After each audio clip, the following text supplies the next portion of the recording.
Hello, hello. Welcome to Spindle TV. My name is Laney Shaughnessy. I'm going to be your host this evening.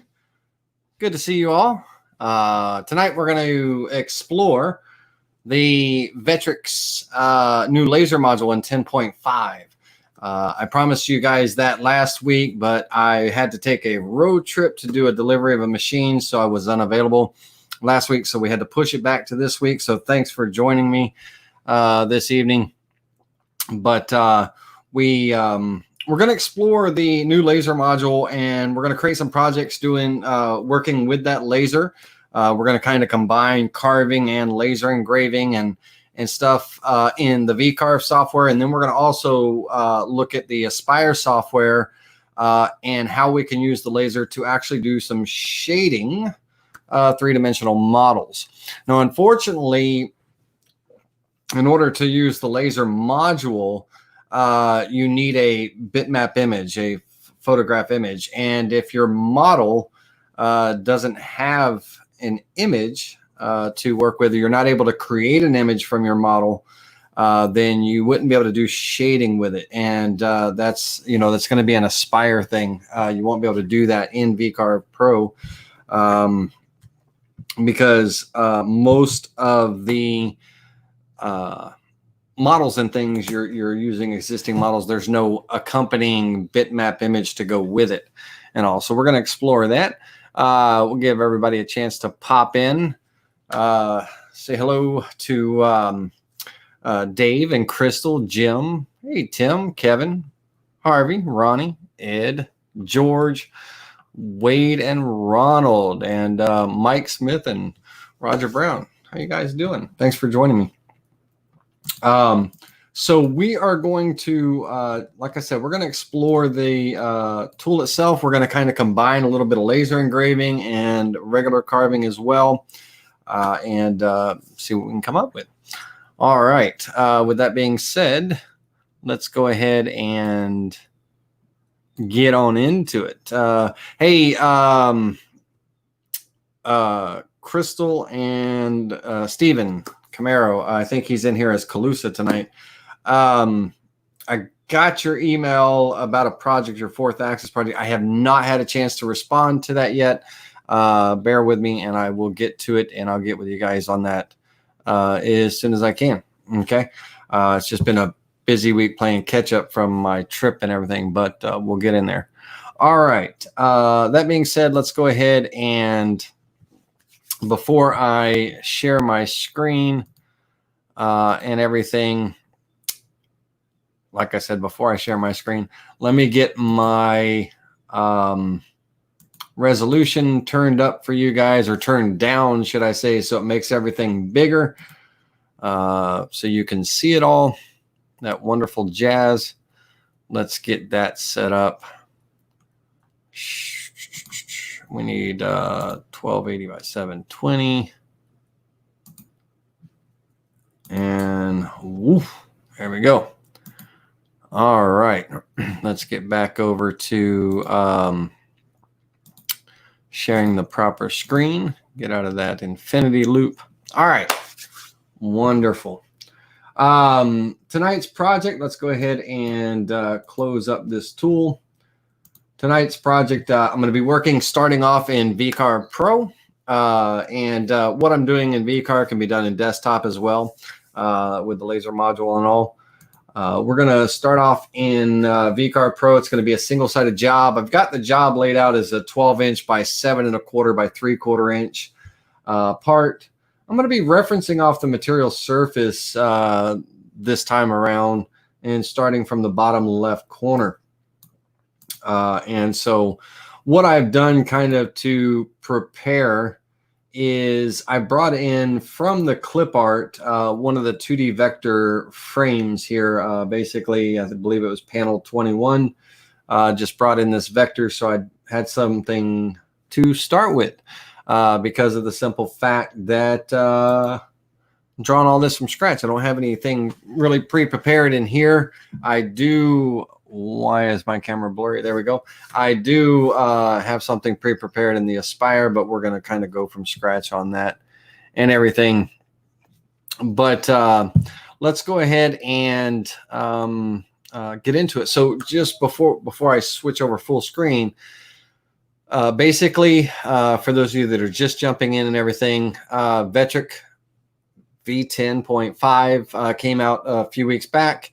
And with that is an add-on, a laser module add-on that adds some cool laser features where if your CNC has the capability of working with a digital laser of sorts, there's some new tools and functions and everything within the 10.5. If you purchase the laser module add-on, I believe it's a $46 purchase, $46, $49. I think it's $46 purchase. And when you do that, that provides you with a couple of new laser features, picture lasering and laser cut and fill, whether you're doing an engrave and fill and everything. So we're going to explore those tonight. All right, so let's get into a full screen here. Wow. And first of all, I've got let's get back over to our drawing side here. I've got a basic shape laid out for a plaque. And I think I'm going to do kind of a baby picture and, some text and stuff. The text, we may end up doing a bit of VCarving on the text, but we may also laser engrave it as well. We'll see how each one of them goes. The first thing that I want to do with this profile is, let me size it up a little bit more. Right about there. And I'm going to offset this inward. Oh, let's see here. Let's see what 0.5 looks like. Make sure everything looks good there. Yeah, not too shabby. I'd like to do some kind of profile border around there probably using the molding toolpath. I believe that's the way I'm going to go with it. And let's get started by bringing in our subject for the evening. We're going to import an image. And let's see here. Don't know. And I've got some generic image. I got this eagle image that I'd like to try out as well, but let's make a baby plaque or something first, because everybody's wanting to carve pictures of kids and grandkids and all that. So let's bring in this adorable little tyke right here. No relation. This is a stock photo from the internet, but boy, oh boy, what a cute kid. All right. Let's go ahead and get this size down a bit. Now, of course, I do not want to utilize this whole square image. I want to kind of just focus on the baby's face and everything. And I'm going to do that by using the crop bitmap tool over here. I want to create, what would be a good shape for this little guy here? Let's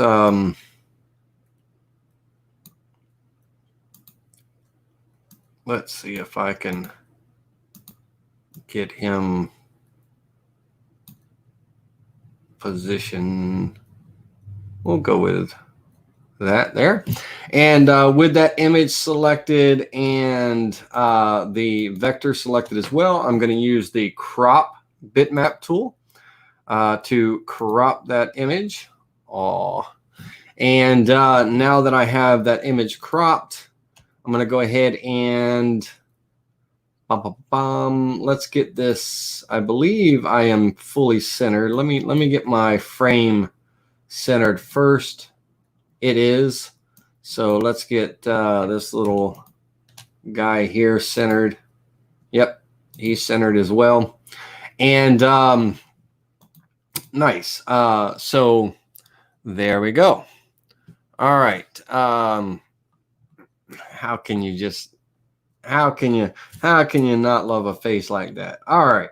So what I want to do is, back in, I think it was, what was it, 9 or 9.5, Vectric introduced these two imaging tools.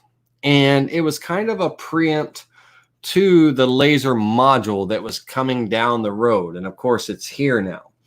And so these are two tools, one being the bitmap crop that we just utilized, and the other one being the picture editor.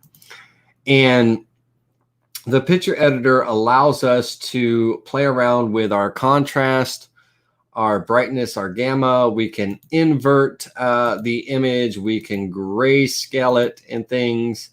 We could add borders, and borders are nice for the, you don't want really hard images or hard edges, should I say, around the laser engraving. We don't want hard edges. We want a nice gradual engraving and everything.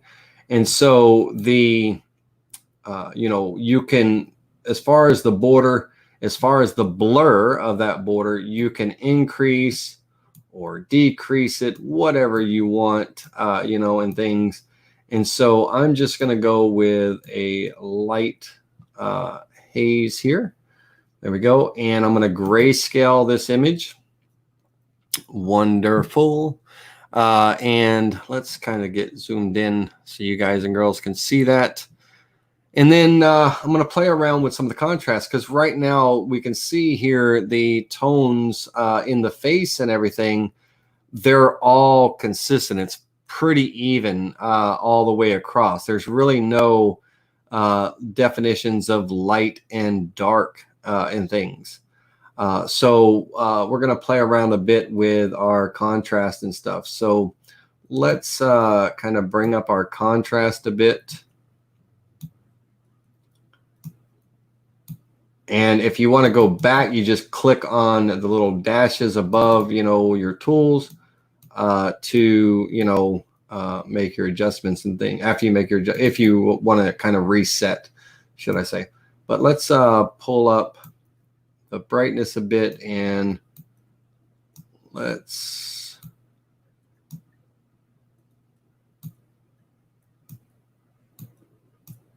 see which way I want to go with the gamma.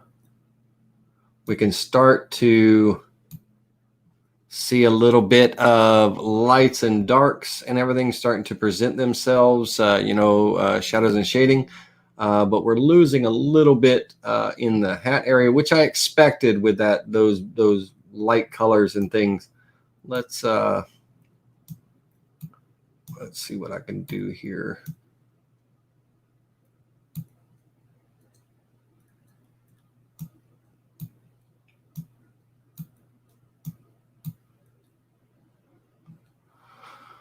All right, I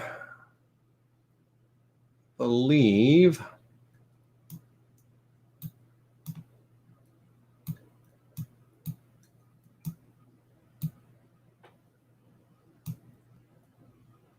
I'm going to go right about here. And I'm fairly happy with that. So I'm going to go ahead and apply that. If I need to come back and revisit it, I will. But I'm satisfied with that. All right, so our little one is there. So let's get some text in here.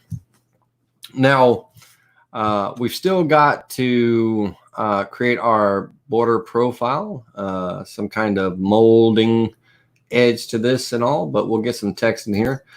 For the text, I want to go with, let's go with 1/2 inch tall text, and let's move that text over here. And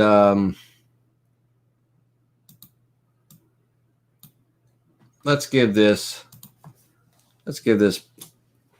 type a name here. I'm just going to make up a name that I like. If I ever had a kid, I'd probably name it this. Let's see here. Braden James. Okay. And let's get that positioned right about there. And let's go. Let's go 375 on that. Nice. And I want to stay in this area here. So I like where it's positioned there, but I want to make sure it's centered. So let's go into the alignment tool and align up and down, and we'll go there. Cool. All right. And let's add some more text to this. For this, we will, let's come over here. And let's give them a, let's see here. What would be something cute? I'd almost want to put like a date, like a birth date or something, or maybe some kind of cute little saying. I don't know what. Let's see here. We'll start off with a date. So, oh shoot, September.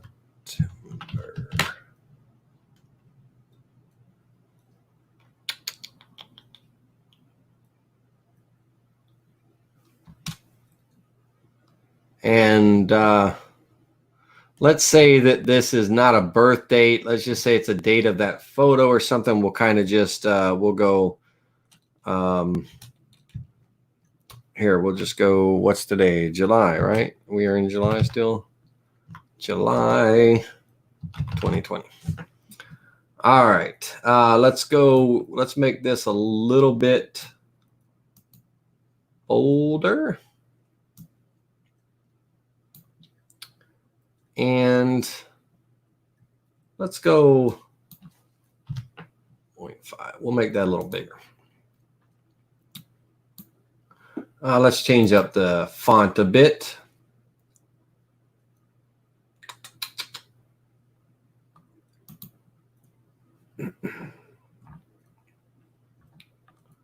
What would be a nice...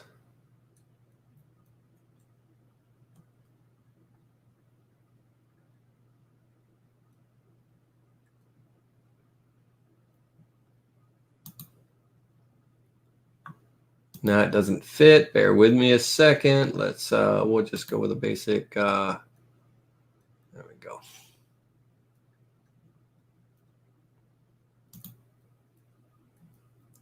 And let's see what that looks like as a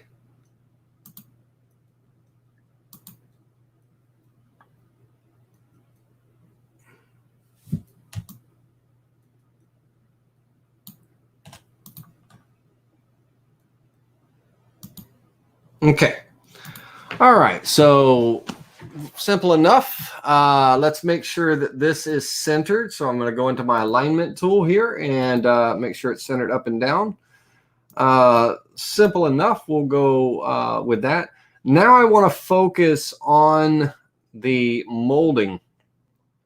And the molding, basically, let's create a profile here. I'm going to start off with a rectangle, and I offset this inward 1/2 inch. So that's how wide my molding is going to be. So we got 1/2 inch, and as far as depth is, I don't want to go all the way, so I'm going to go 0.625. I want to go all the way down to my 3/4 inch material. And from here, let's go ahead and create a profile. I'm going to go into node editing mode. That's also the letter N is the keyboard shortcut and everything. And so what I want to do is I want to delete this bottom span here. And let's go ahead and start. Let's pull this down, turn this into a Bezier curve, and let's pull this up. Let's see here. Let's go the other way. Let's pull this.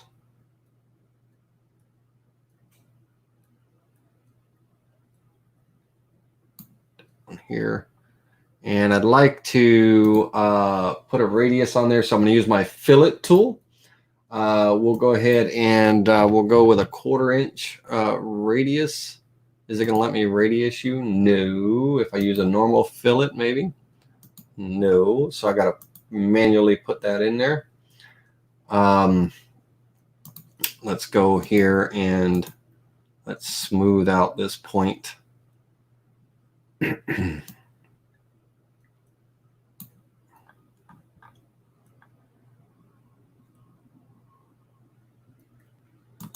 Insert a point here and turn this back into a line.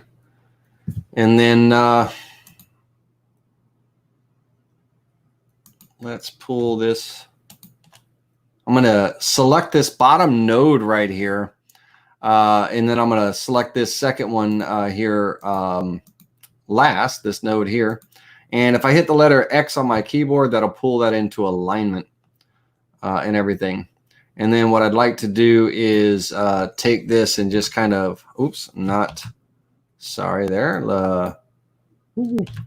I'd like to take this and just pull this over and just get a very simple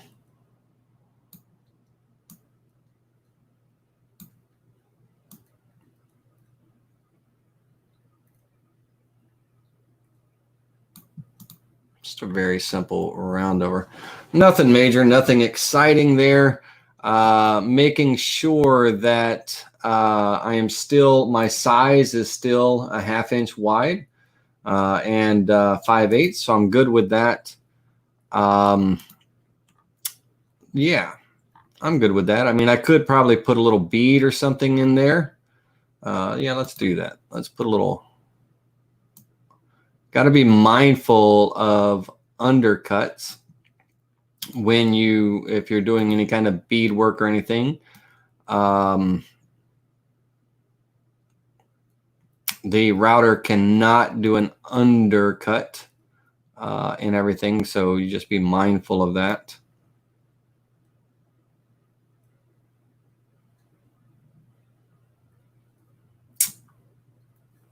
Let's see here. That'll work. All right, very simple, nothing extravagant about it. I'll work with that. Okay, so if I did everything correctly when it comes to the molding tool path, I should be able to select my inner border here because I want to expand out to my profile, followed by my profile here, and it should expand out exactly as it is all the way across. I'm going to be utilizing a tapered ball nose. I'll use an 1/8 inch tapered ball nose for this cut. Let's see here. Use an 1/8 inch tapered ball nose. And I am going to, I don't need a large area clearance tool. Yeah, I'm going to use a clearance tool as well, just to kind of rough out some of the area. I'll go ahead and just work with a 1/4 inch end mill. And there are no really flat regions in this profile. So we'll just kind of turn that off and calculate that. All right, let's take a look at the molding to see how we did on that, and then we'll move on from there. And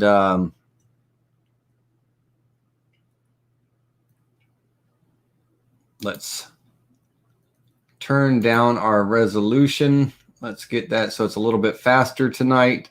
It's going to be a slight amount of pixelation, but trying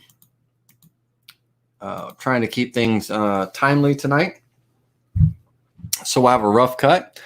Hey, Dave Gatton's coffee session. How you doing, bud? Thanks for popping in. And yes, Mike Wade, chubby cheeks on that that little tyke in that stock photo.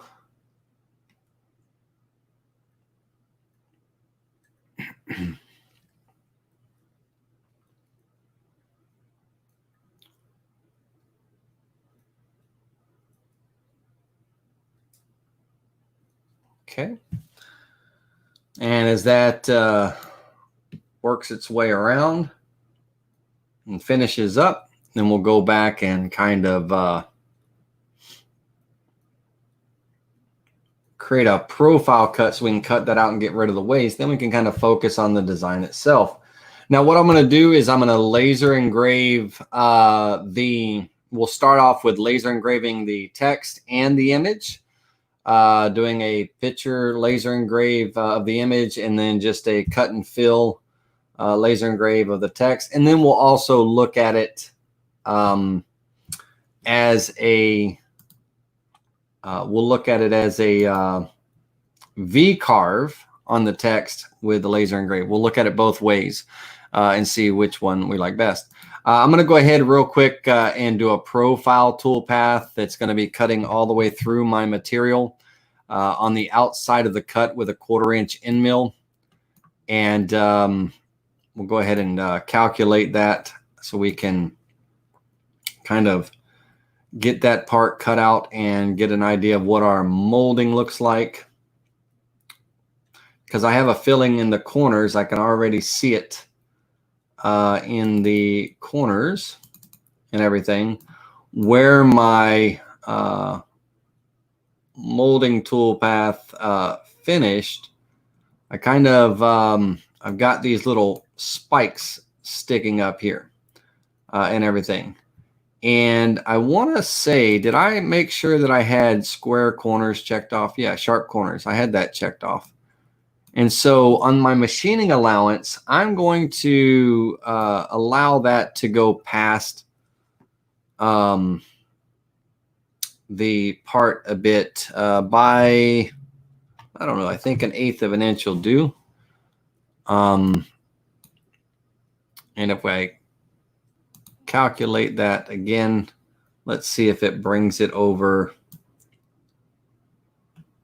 It's not quite.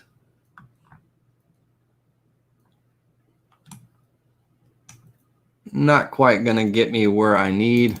Let me see here if I'm doing this backwards. Let me go with a negative number. If this is, let me see if this is anything like the profile and pocket toolpath.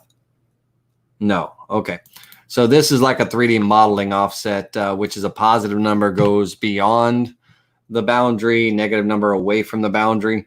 Unlike a profile or a pocket cut where a negative number allows you to go over the line and a positive number away from the line when you're cutting on the outside of the cut. So we'll let that calculate and go ahead and preview that.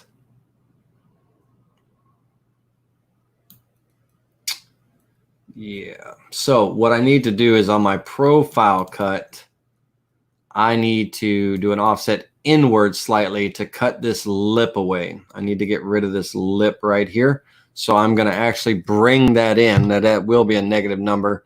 And I'm going to bring that in by 1/16 of an inch. Probably only need a few thousandths, but let's preview that toolpath and see if that clears that edge away. There we go. All right. A little bit of an anomaly right there. Nothing that a little sandpaper can't clean up, but here in these little spiked corners here, I could probably eliminate it if I came in a little bit more, but all in all, happy with that. We'll be fine. We'll just have a little bit of cleanup right here. Oh God, is that gonna, hold on, my OCD might kick me. Let's go 0.08. Bring it in another 20 thousandths and see if we can clear that up.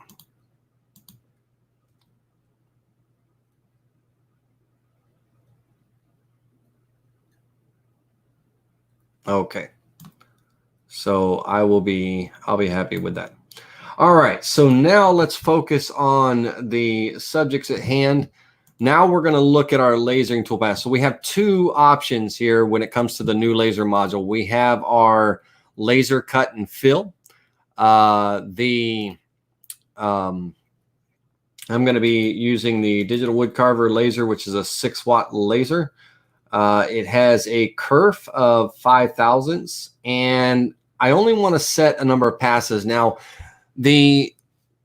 with the digital wood carver 6-watt laser, they come in different wattages and everything, but with our specific 6-watt laser, we promote that as an engraving laser, not a cutting laser. But you know, lasers will cut with multiple passes and things. Certain materials. You know, I'm not going to cut all the way through a 3/4 inch board with this 6-watt laser, but thinner materials and things I could. And so when I'm setting up the tool, I can actually say how many passes, you know, this tool needs to make for whatever it is. And we can set this tool up multiple times over for different settings. So, you know, this could be a, let's go with a power of 80%, move speed, maximum burn rate. We'll go 3 passes on this, and I'll say that this is my thin material cutting laser, right? But then I also want to set up a laser tool for just engraving and etching and things, which would have, you know, just 1 pass in different settings. So we can, you know, create, let's say if I change the name here, laser cutter 6-watt, and I added in here the word cut _ and everything, I could then, you know that this is my cutting tool. From here, I could duplicate this tool, and you know, this could be, if I change the name here, this could be my engrave tool. And on my engrave tool, I would copy the settings over, but it would be 1 pass. I'd probably be at a power of, you know, it would range, you know, you're going to adjust your power and stuff accordingly within the tools. But, you know, as a default, I'd probably be at about a 50% power, running probably about 65 inches a minute for a light engrave and everything. So I have 2 tools set up here, and I would set up as many tools that I need for different settings and different materials. You know, I can actually come in here. Now I'm in the imported category here, but I could create, you know, different materials such as, you know, let's say I was doing poster board or something, you know, I could create those different materials, and I could have different settings for different materials for my pine, my cedar, my walnut, maple, poster board, aluminum, copper, brass, whatever. And of course, you're not going to laser engrave in with a 6-watt laser in non-ferrous metals. But, you know, I could set up those different materials and different settings for those materials and things. So you can as well in your version 10 or higher. And in this case, you know, I'm just using the default of imported where I have these settings. But remember, you can, you know, customize your tool database for all your tools, not just your laser tool, but for all your tools with different settings and all, depending on the material that you're cutting with and working with and stuff. So I'm just going to have 2 generic tools set up here, one for cutting that will do 3 passes on it if I was cutting thin material, very thin material. I would use my cut laser, or if I'm just doing a light engrave, I just want it to do one pass, I'll use my engrave laser here, which has, varying settings. And so on this here, for the text and everything, I'm going to do basically a hatch fill. I could do an outline where it was cutting on the line, doing an outline of the text, but I actually want to do a fill engrave and everything. And so I'll go with my default power and speed here. I'll do a hatch fill. The step over, I'm going to step over. We'll go with a 20,000 step over and see what that looks like. And the angle, I'll just go with a straight 0 angle. And I'll also look and see what a crosshatch looks like in this as well. Let's go ahead and calculate this out and everything. I think I'm going to end up going with, if we preview that laser cut and everything, and that laser engraving. So the step over of 20 thousandths is just too big and all. So let's go in there and change that step over a bit. Let's bring that down a bit. I'm going to have it step over the length of the beam or the width of the beam, and let's see how well that tightens it up.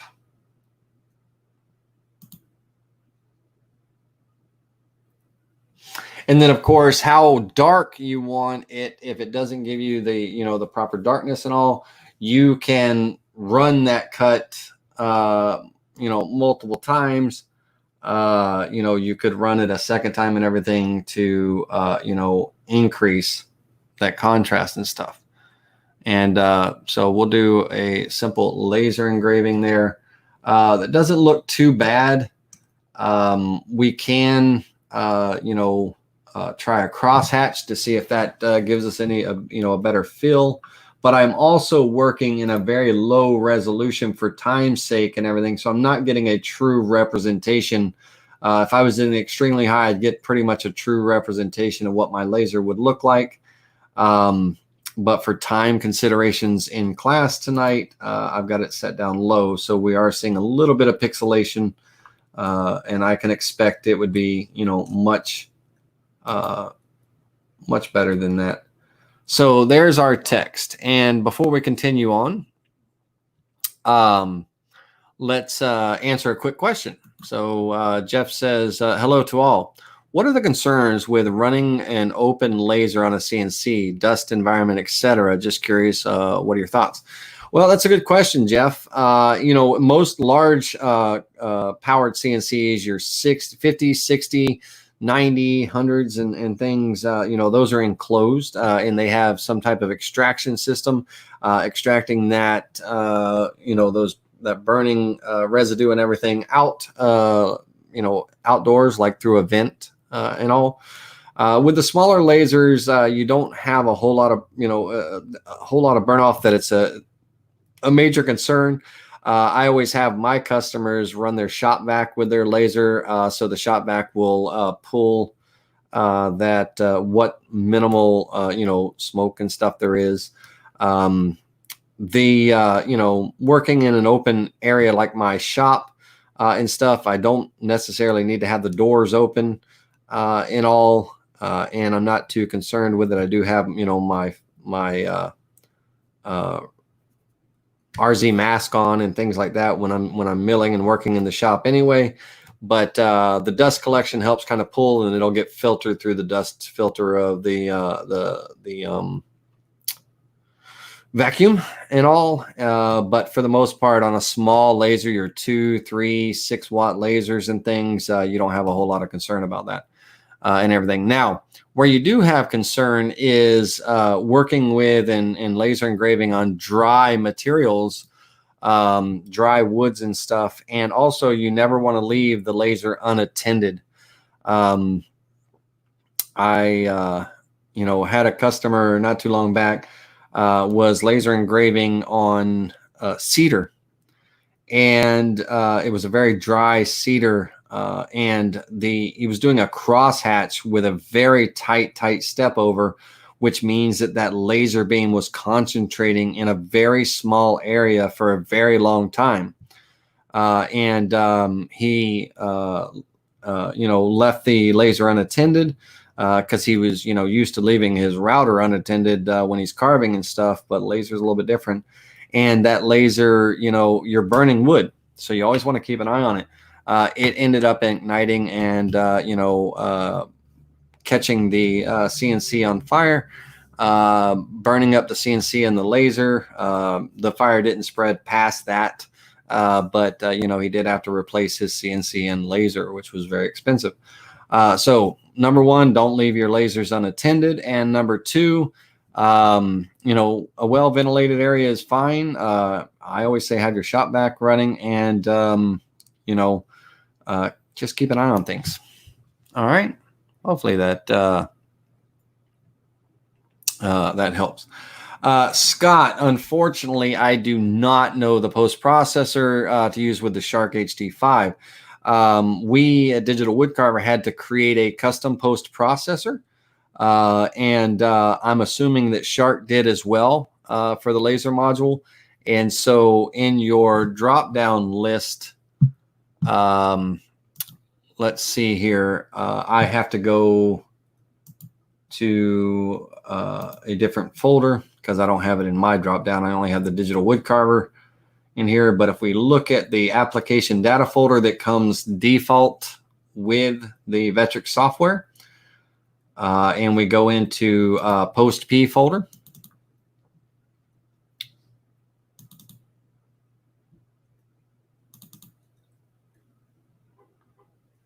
Maybe we'll go into the post P folder. All right, let's all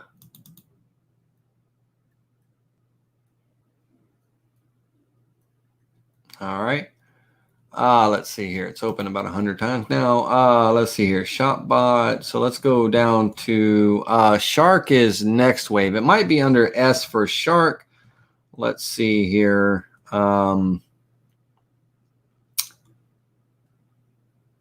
It's not under S for Shark. Next wave in, let's see here. Yeah, next wave.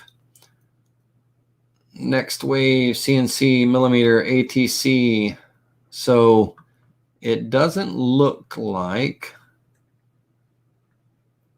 they have put in their, you might have to reach out to Next Wave because I had to create a custom post processor and we got it in, to where it comes with default with the Vectric software. So it's in the list here, the DWC laser picture. You may need to, here's Shark right here. Let's see what they've got. CNC Shark, CNC Piranha, Shark.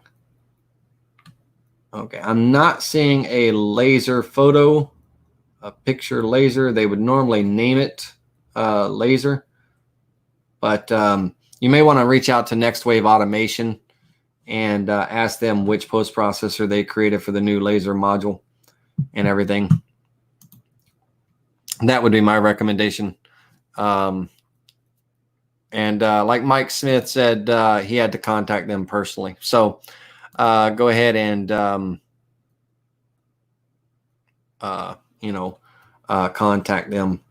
And as far as, CNC Shark, it would be under CNC Shark or that if it was in there. And they might not have gotten it in by the update, and they're probably working on it, or they probably already got it. Who knows? Usually Next Wave is on top of things and kind of go from there. But I would just reach out to them very easily. They'll tell you.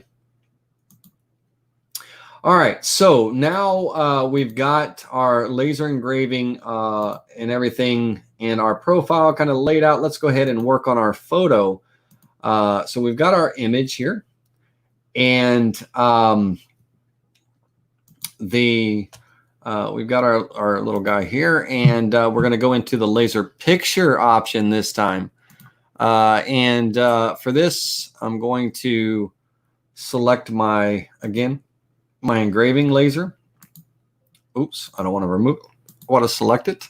And I'm going to actually, on this, I'm going to slightly, we'll go with a 50% power for right now. But I am going to decrease this to 55.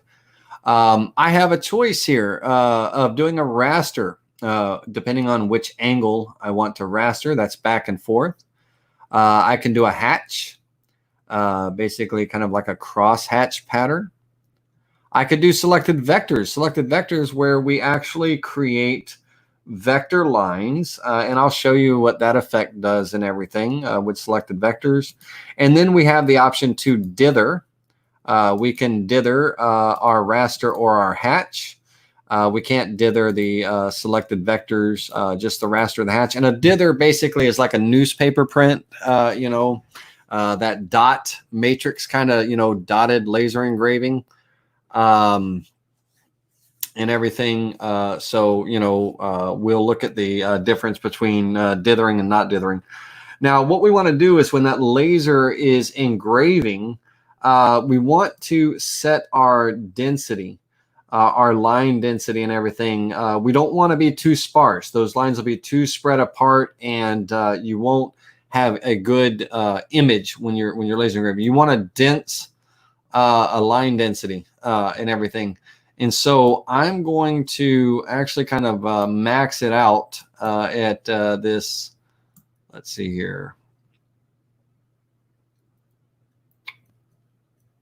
0.015. I'm actually going to max it out. Yeah, I'm going to max it out here. Now, if I don't dither the image, then I can change the angle of the line angle of how it engraves. I kind of like a 45 line angle when engraving. But let's take a look and let's kind of see what our options look like. So I'm going to start off with a raster with a tight density going at 45-degree angle. Let's go ahead and calculate that.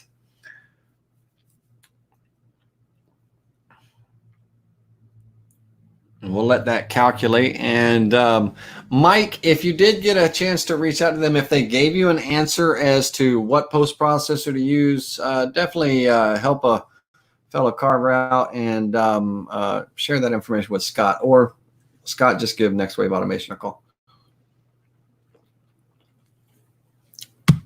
And Mike, I don't know why I keep thinking that you have a digital wood carver. I think you have a Shark, don't you? Or something like that. All right, so here is our little image there. Let's go ahead and preview that.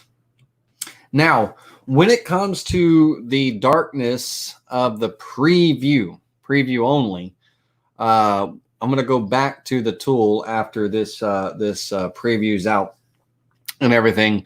And I want to talk to you about one of the tool settings in your tool database that is going to affect only the simulation preview for preview purposes only. And it's called the burn rate. As soon as this simulation runs across here, it's going to take just a moment with the laser being a tight density line and all. So tonight's class, we're just going to kind of, we're going to grin and bear through it so we can see these. Yeah, James, he sure does. Great middle name. If I ever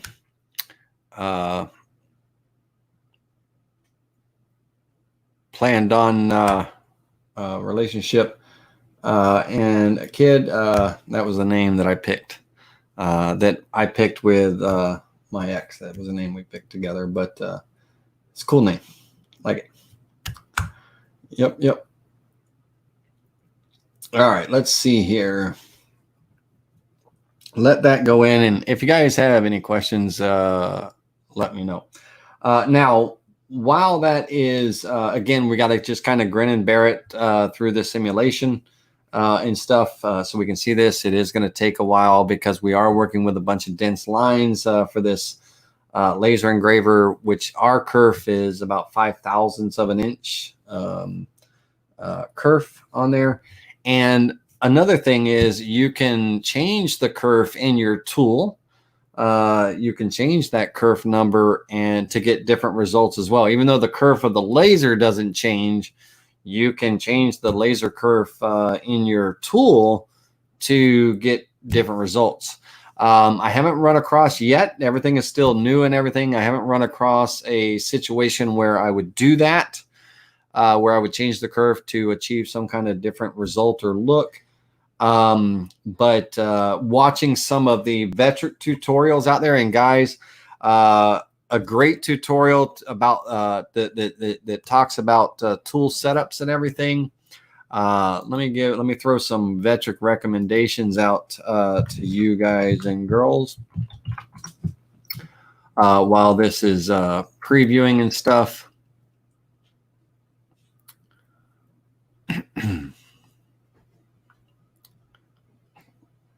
Let's see here.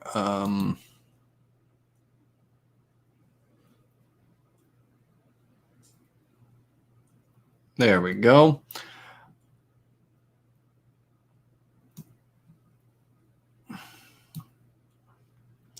Somebody was watching Ink Masters in their history. Let's scroll up here. The Vectric laser etching etching the V square. Vectric tutorials laser etching the V square. This is a good one that talks about there's a lot of information. They go kind of in depth on setting up the laser tool, different settings and things, and all. Here's another, look at there. Almost like I got that idea from somewhere else. Here's a laser photo plaque. And you can see some different variations. How, oh God, what is his name? I want to say, I'm gonna get his name wrong. I think it's Todd. But how he does his setup and all, and that is so funny. I swear I just grabbed a profile out of the 2D view, but it's the exact same one almost, and everything. So good on them. And then for those that have Aspire, the laser shading, which we're going to see in just a moment when we jump into Aspire, the laser picture tiger face is a good tutorial. But this one right here, basic beginner tutorial, laser etching the V square, kind of goes into a little bit of detail on tool setup and stuff and everything. And so these settings, I'm very happy with them and everything with the outcome. With the outcome of that, the results on that. But let's go ahead and let's look at some different options here. We'll look at the options of a dithered option, because I didn't dither this. This is just a straight line cut and everything.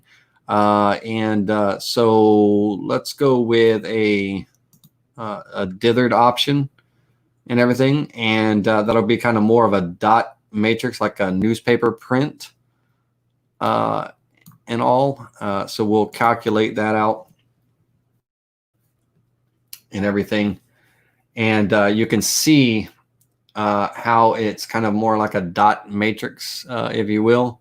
And so let's reset this preview, and let's let that run out and see what that result looks like on the little guy here. I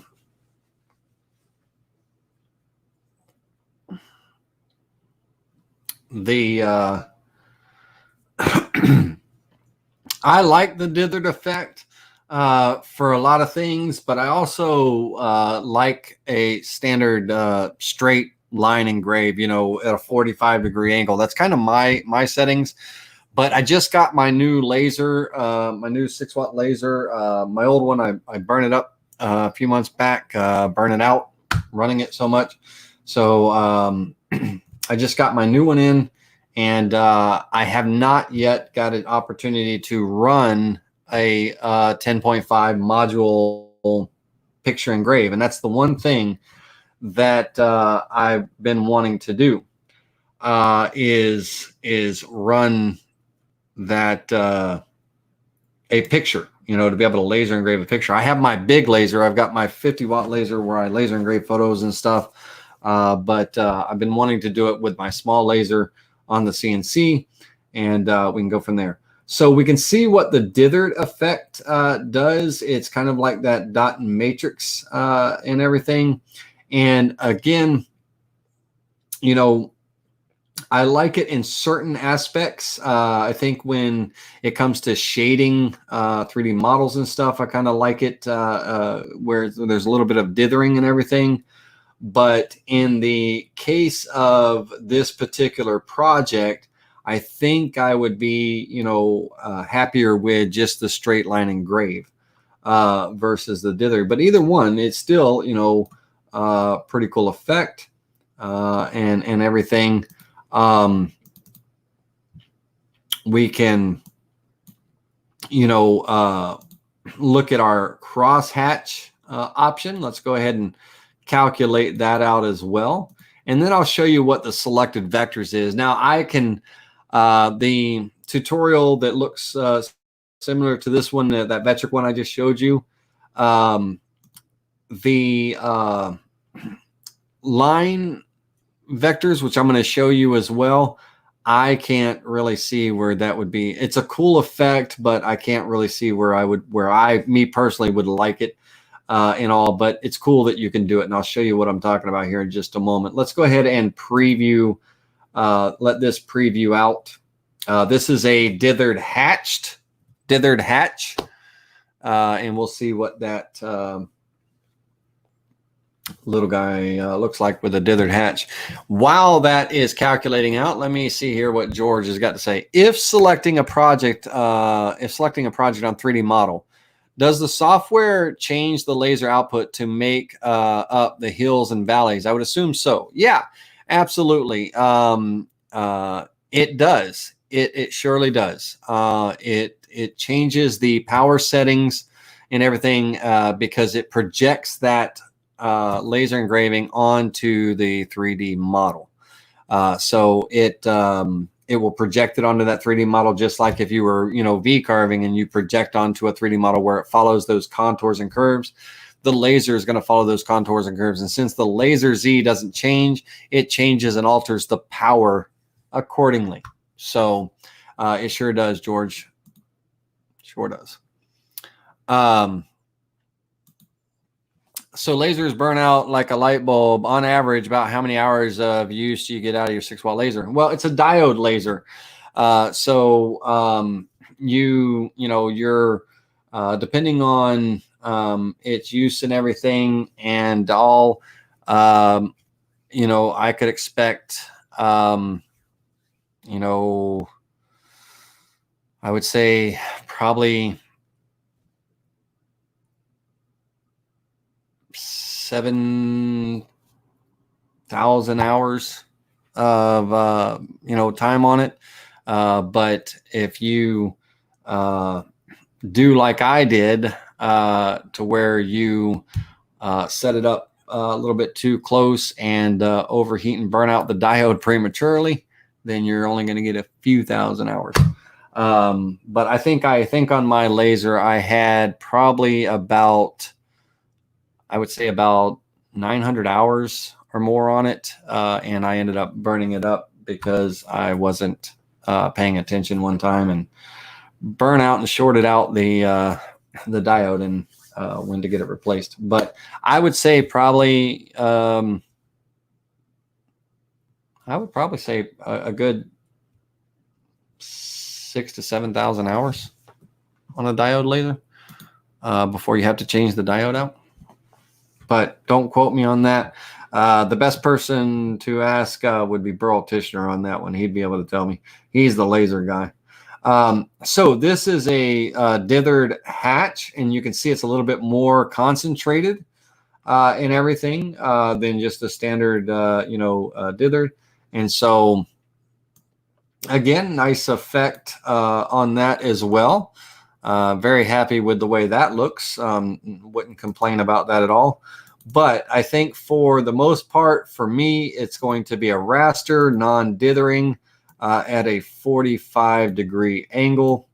I think that's what we're going to do for young Braden here. And yes, Troy, you definitely get your money's worth on the lasers for sure. You definitely get your money's worth, and the diodes aren't too expensive if you have to replace them and everything if you accidentally screw it up.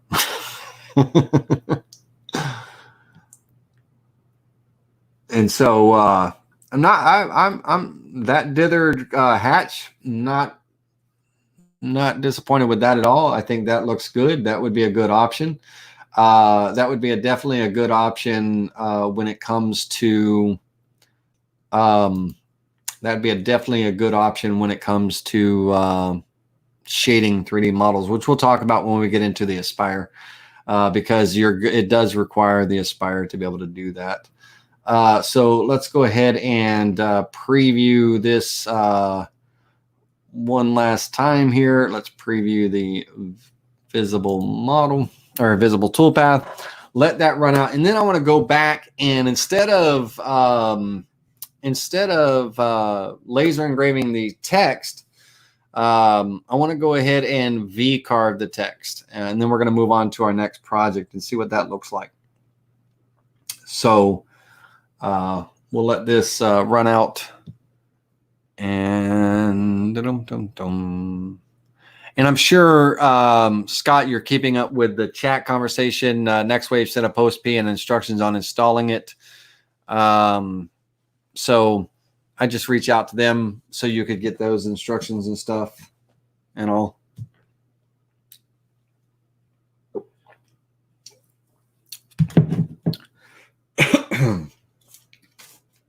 And ladies and gentlemen, digital woodcarver owners,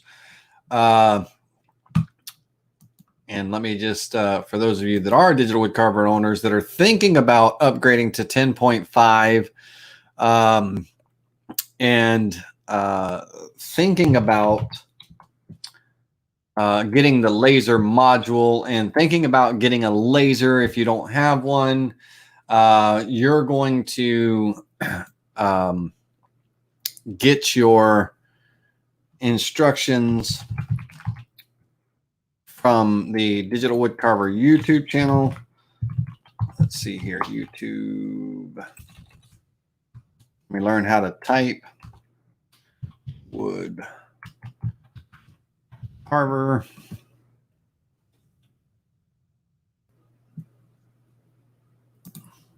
Yeah, see, I kind of like that result. And if we, let's pause that. On the Digital Woodcarver YouTube channel, ladies and gentlemen, boy, that channel's big. The video is called Updating Planet CNC, TNG, and Vectric to use the 10.5 laser module.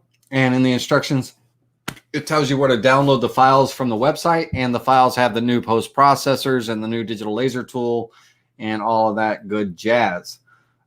So on the Digital Woodcarver YouTube channel, you'll find that video with the step-by-step instructions and updating your Planet CNC TNG, adding the new laser picture module or profile, not module, profile to that TNG software and controller software, and then instructions on updating your post processors and all that good jazz, and your tool, setting up your tool.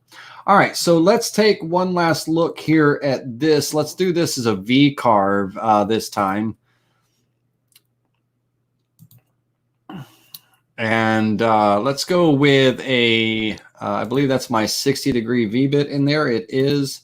I don't need a clearance tool, no flat depth. Let's select both here and let's calculate that. All right, awesome. And then let's go into our swept profile, our profile cutout, and let's preview those visible toolpaths, and then we're going to move on. All right. So now when it comes to the two tools, the laser cut and fill, that's what you're going to use for laser engraving, like text or outlines or shapes or, designs and things. When it comes to images, and clip art images or regular images and stuff, you'll use that. Now for digital woodcarver users that have been using their laser long before the laser module has come out, long before the laser module came out, you can still use your pocket and profile cuts with your digital laser tool to do etching and engraving as far as outline and fill. You'll use your standard laser post processor for that for digital woodcarver owners. And if you're using the laser module, for those of you that are owners of digital woodcarver, you will use the new PIC laser post processor and everything. But so there's a few options for you guys and girls and everything. So let's it's a damn cute kid. Funny, funny, funny.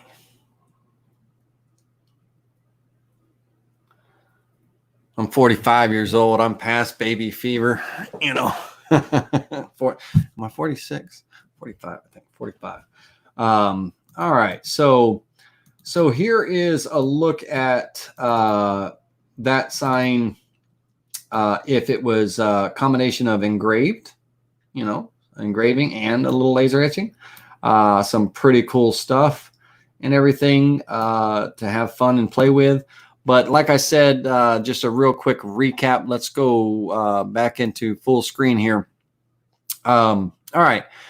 Digital woodcarver owners, for you guys and girls, you can still use your, didn't mean to click on that.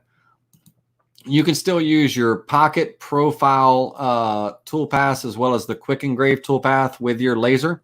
You just want to make sure that you use the standard digital laser post processor, digital woodcarver laser post processor. If you use the laser cut and fill and the laser pitcher for the new laser module tools, then your post processor is going to be the digital woodcarver laser picture post processor. Okay, so you'll have those two. You can still use that laser the standard way. But now the new laser module allows you to do the things that you were doing with the older way, with the profile and pocket cut. So you may not even need to do that. You can just go straight to the laser cut and fill because it kind of gives you, those same options and stuff where you're doing a cut on the line or a fill, right? But you still, if you're kind of set in your ways and stuff, and that's what you're used to doing, go for it. Just remember to use the appropriate post processor and you'll be good to go. Now for everybody else, the laser cut and fill tool, this is where if you are going to do a cut, you can cut on the inside or the outside of the line. You can cut on the line, and that cut is basically an outline. If you do multiple passes, eventually it'll cut through something. You're not going to cut through thick material on a small laser, but thin materials and leathers and things like that, yeah, you could cut through with multiple passes and stuff. But if you're just doing an outline, if I wanted to outline my letters and things, then I would be a cut on with the appropriate power and move speed. And you can also set your passes here as well if you have not set them in the the actual tool itself. So you can do a hatch, and that hatch angle, basically that hatch is kind of a back and forth, and the angle 0 would be if you're running along your X. 45, 90 is along the Y, that kind of thing. And then you can also do a crosshatch pattern where it kind of does a crisscross. So that will be your line and fill color, or your line or fill option for like text and other objects and things. But if you're engraving an image or a clip art image and things, such as this here, then you're definitely going to want to use the laser picture so you can get that nice shading, that power shading and everything, where it adjusts accordingly for those light and dark areas and stuff. And all that jazz. Let's see here. Let's answer a question here. Is there a way to remove that little spot over the little guy's head? That spot right there. Yes, there is, Troy. So basically, what you can do is, let's go back to our 2D view. That spot is there. What we can do is we can reduce our size here, and we can crop our image a little bit more. So, I may just want to, I might want to kind of pull that down slightly, if I wanted to remove that. And then, I could come in and with the image selected, I could use the image crop tool to get rid of it, right? If I wanted to do that and all. So that would be the option that you would want to do. Robert, do you have to use the laser picture tool on 3D models? Yes. As far as I know, yes, 100%. Because let me see here first of all before I talk shit. You can laser engrave text and things and stuff and project them onto a 3D model.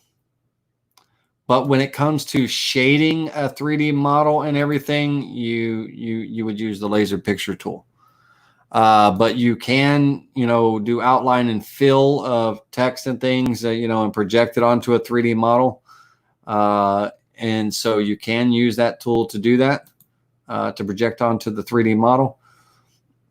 But when it comes to shading a 3D model, which we're going to move over to right now, you would use the laser picture tool for that and everything.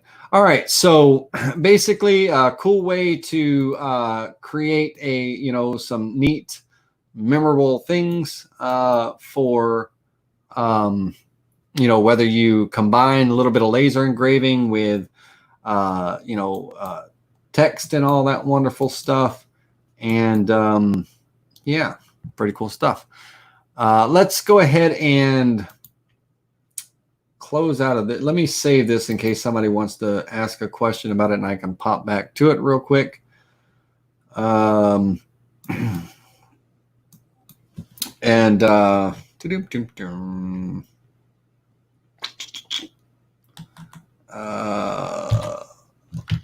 laser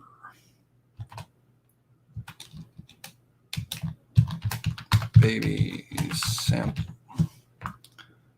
All right, I'll just save that.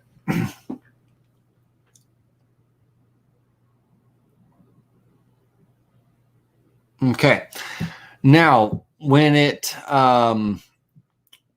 comes to like actual shading and everything, I mean, I like we just talked about, or we just saw from Robert's question, on a laser model, on a 3D model, I can laser engrave something on it. I can engrave someone's name or whatever on it and have it follow that contour. Like if I wanted to laser engrave in a ribbon or something to that effect. But I want to talk about actual shading an image or shading a 3D. let's go ahead and close out of this and let my Aspire open.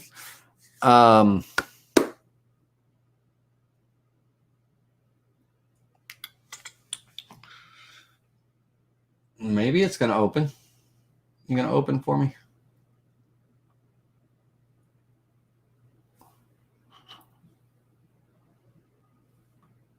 There we go. All right. So basically, I've got kind of a pre-model set up here. And this model is, courtesy of purchased it from Design and Make. It's part of the wildlife duck panel, wildlife scene. It is the assembly number 2. So basically, got that, and we're going to do this and a few others and everything. But what I wanted to talk to you about, and one of the main things that's important, is in order to, let's get back over to here, in order to be able to shade a 3D model with the laser tool, we have to have an image.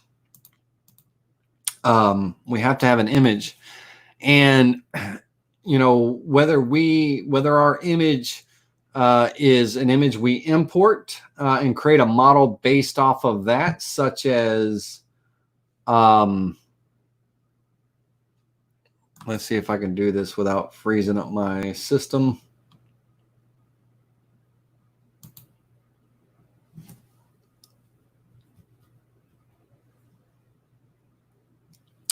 Let's create a new file here. And I'll just go with single-sided job, 20. Let's go 12 by 12 by 3/4. Material surface is fine. Click OK. All right. If I import, if I create a model from an image, for instance, again, that's something that requires Aspire.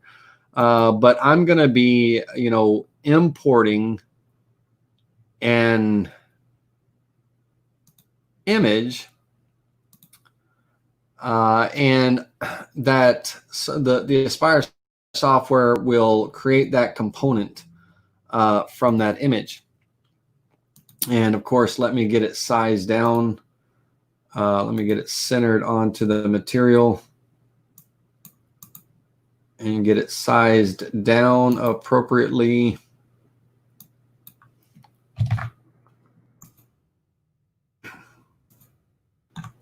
Okay. And, based on the quality of that image, the high resolution, now right now it just looks like a grayscale. In the 3D view, it's created a component, a model component. And, right now this model component has a lot of noise and a lot of trash and things and stuff. So I would probably want to clean it up a bit. Let's see if we can clean it up a bit. Let's change our height properties. Let's do a little bit of smoothing.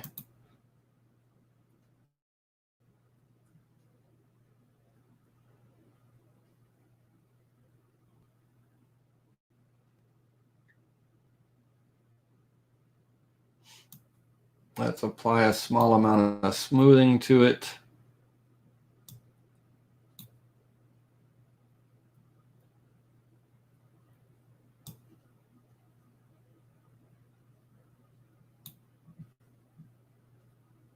Something to that effect. Okay. And let's see here.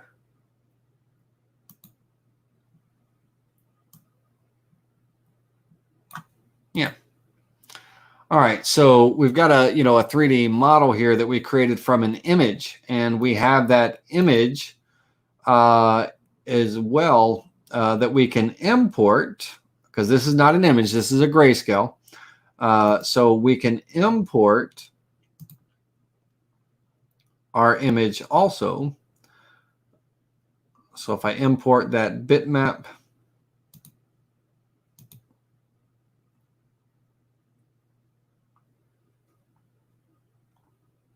you know, I have that image now that I can work off of on the shading. Now, on this image, I don't want to shade all of the water in the background and everything. If I'm gonna do any shading or highlighting and stuff, I'm gonna do it just on the the eagle itself, and maybe a bit of the shadow and everything here for that shadow effect and stuff. But I would need to first of all create some outlines to kind of crop this image out in the areas that I want to keep and stuff. And so I could probably come in here and just roughly kind of highlight some of these areas.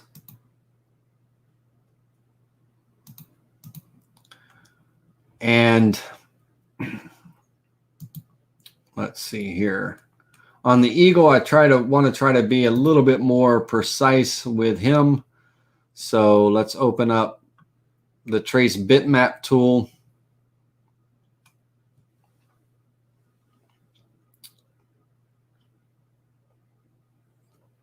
Doom, doom, doom, doom.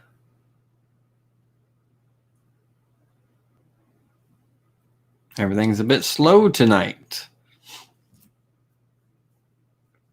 I think it's my computer's way of telling me I need a new one.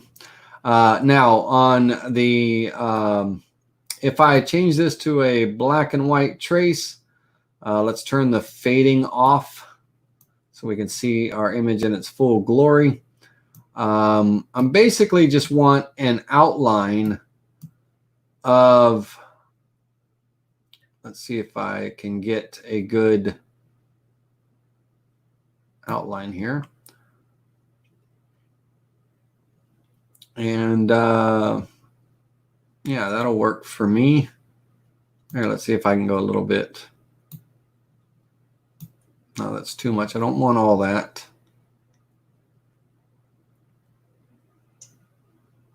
I want a little bit of the detail on the water and everything. That would be nice to bring it out, but I really don't want to bring out the water too much. Maybe the shadowing here, but not really the water too much. Let's go ahead and preview that and see if it'll give me a nice, somewhat of a clean line. If not, then I'll have to freehand trace it, which is not a problem.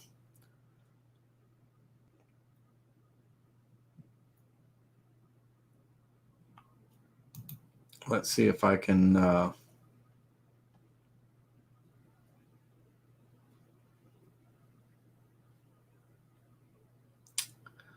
I might be able to work with that. Let's turn the noise filter up and let's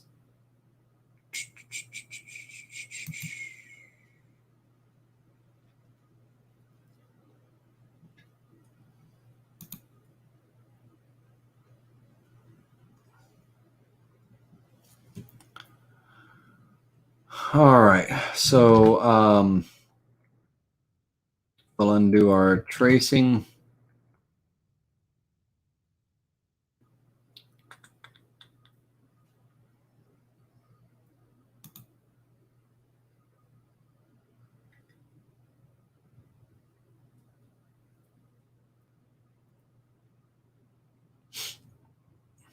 Stand by.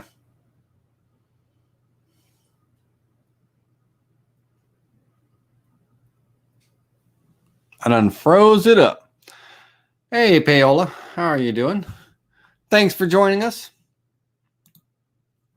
So while we're waiting for my computer to catch up because I clicked one too many times and I tried to undo it real fast. Don't do that. It froze it up, especially when there's a lot of detail in an image and your computer's not, some super gaming computer, all that good jazz.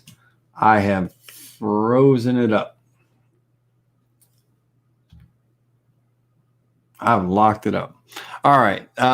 So let's let that catch up to itself while we work over here for a minute. Basically, what I've done here is when that model was brought in, when the 3D model was brought in, Aspire has the ability, and let's go back into a full screen here. Aspire has the ability to export a model out as a grayscale bitmap image. So I didn't have an image for this to use that laser tool, but I can export this model out as a grayscale bitmap. And by doing that,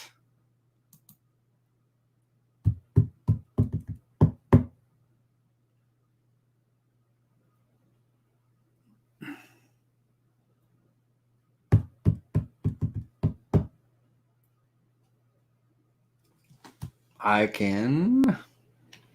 was trying to give it a chance to catch up to itself. This will be duck grayscale. We'll just call it that for right now. We'll save that. And then I'm able to import that bitmap. If I turn the model off here, I'm able to import that grayscale bitmap in, and let me delete this one. Okay, I'm going to keep my outlines and everything in there, but I'm able to import that bitmap image.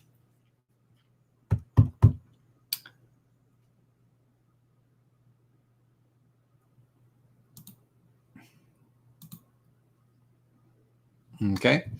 And of course, it imports the whole grayscale, the whole board. You know, we have this black frame. Well, we don't want this black frame. We don't want that. We've got to crop the image. So with that image selected, I'm going to select this boundary of this octagon here, and I'm going to use the bitmap crop tool and crop that out. So I have that image here. And from there, I'm able to use the bitmap tracing tool. I'm able to use the image editing tool to kind of, you know, get the look and the feel that I want. Now, in the case of this, in the image editing tool, I'm actually going to invert the image because I want to be able to shade this log here and the duck. And right now, that's all white, some grays and everything in there, but it's more of the lighter colors. The darker colors are what's wanting to laser engrave. So I want to invert those so that my log and my duck here are the darker colors. And then I want to go ahead and adjust, you know, some of the shading. I want just a little bit of light shading on the end of the log and on the duck here to give it some detail. And everything. So let's bring that contrast. I want to try to get rid of as much as I can in the back. I do want a little bit of contrast in here on the vines. I wouldn't mind if the laser picked up a little bit of that just to give a little highlight to the grass and stuff. Let's see here. Oop, not that much. So getting just a little bit of darkness here on the wings and everything. So I'm happy with that. I'll go ahead and click apply. And from there, you know, I came in and did just a simple curve outline tool, draw a curve tool to kind of just outline roughly some of the areas that I'd like to highlight. But we can also do a trace tool. So let me move these vectors. Let me select these vectors and we'll move them to another layer. And we'll do it from scratch here. So let's select that. Those few things. this and that. And let's move them over to a new layer. And I'll just call this outline trace 1. And I'll turn the visibility off on that. And then let's go in and retrace this. I'll use the trace bitmap tool for the most part of it, but then we got to come in and do some, actual tracing. Now I'm going to convert this to a black and white. And what I want to do is just basically do my best to get somewhat of an outline of the areas that I want to trace. And so I'm happy with that. We'll go ahead and preview that, get those areas traced. And now I need to get rid of some things such as I do not want to engrave. I don't want to laser engrave this border. I just want to engrave the duck and the log and some of the cattails and all. So I'm going to go into a bit of node editing. So we're going to take this here and I'm going to hit the letter N on my keyboard, do a little bit of node editing, and we're going to cut the vector here. I'm going to cut the vector here. I'm going to come down here and cut the vector on this node here. And over here. Cut the vector there.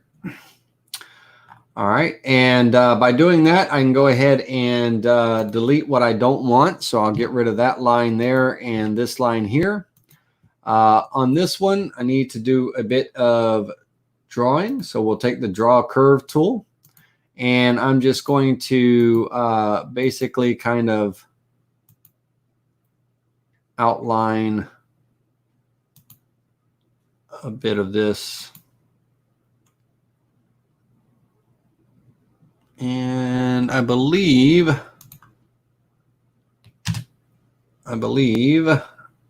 that wing goes under. Yeah, it does. Okay. I don't need that in there. So let's go into node editing and let's clean this up a bit. So, excuse me. Let's pull this out just a little bit there. And I don't have to be too exact with it, but it's nice to get, somewhat. And now I need to close up. I need to join and close up these vectors. So I'll use my join tool and close that up. So I'll have that kind of outline area there. Now, if I wanted to leave this wing alone with no lasering, I could just trace it out all the way here. But I do want a little bit on there, not much. Now, as far as the log goes, again, I'll take my curve tool and just roughly outline this area here.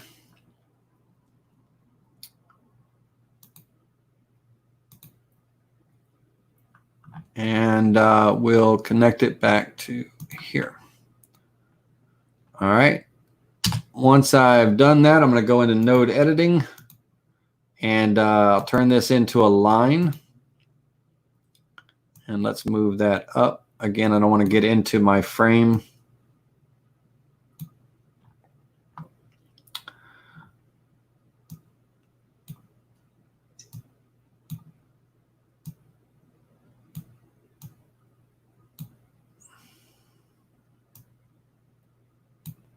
And again, I'm just picking areas. All I'm doing is creating a boundary where I want that, laser to work. Now, once again, I got to join these vectors. So let's go to our join tool. It's still open. That's because I missed my mark there. So we'll just go into node editing on this and pull that down and snap it to there. And go to the join tool. All right, let's see here.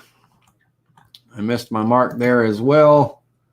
Let's go into node editing. I'm hitting the letter N on the keyboard to get into node editing. That's not the node that I want. These are not the droids you want. These are not the droids you're looking for is the correct quote.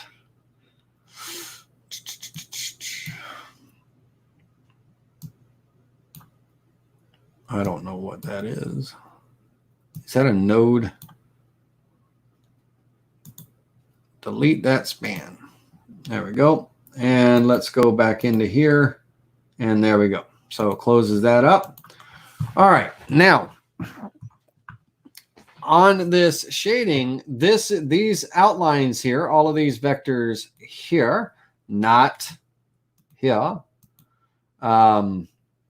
just these vectors here that I've traced and stuff, those are the areas that I want the laser to work in and everything. So I'm going to come into here, and I've got my image selected, and I've got those inner vectors. I'm going to crop once again.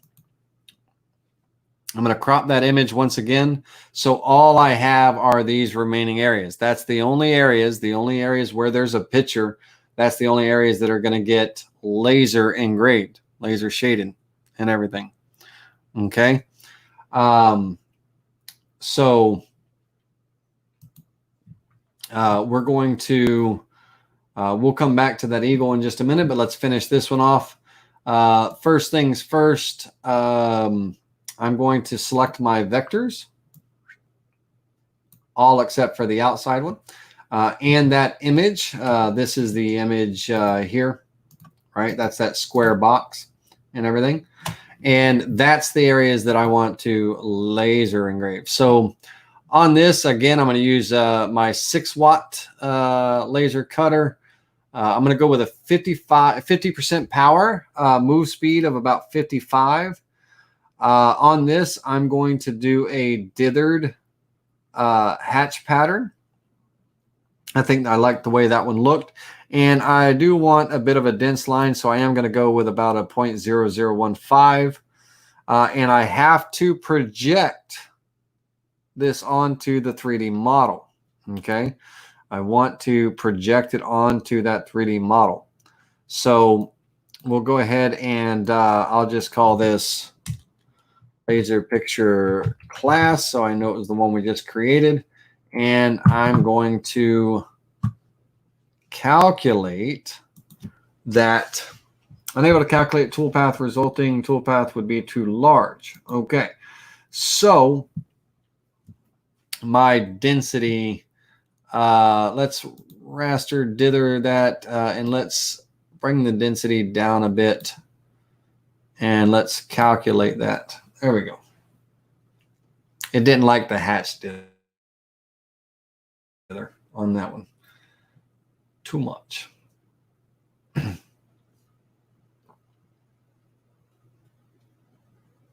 Okay, so now I've already, earlier on, I've already calculated the 3D toolpath for that, you know, the 3D finish toolpath for that duck scene, basically using an 1/8 inch end mill, raster cutting, you know, I calculated that out. So we can preview that 3D finish cut first. So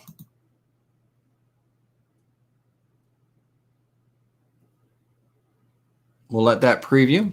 And while that's previewing, we'll answer a question here. Do you have more than one instance of Vectric running? I do. Yes, Jim, I sure do. I've got this Vectric running here, and then I also have this one here that's still frozen.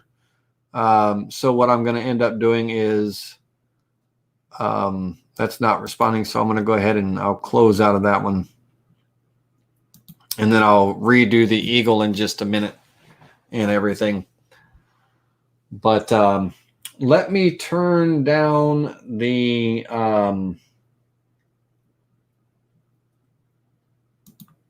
Let's close that program. Okay. While that is previewing,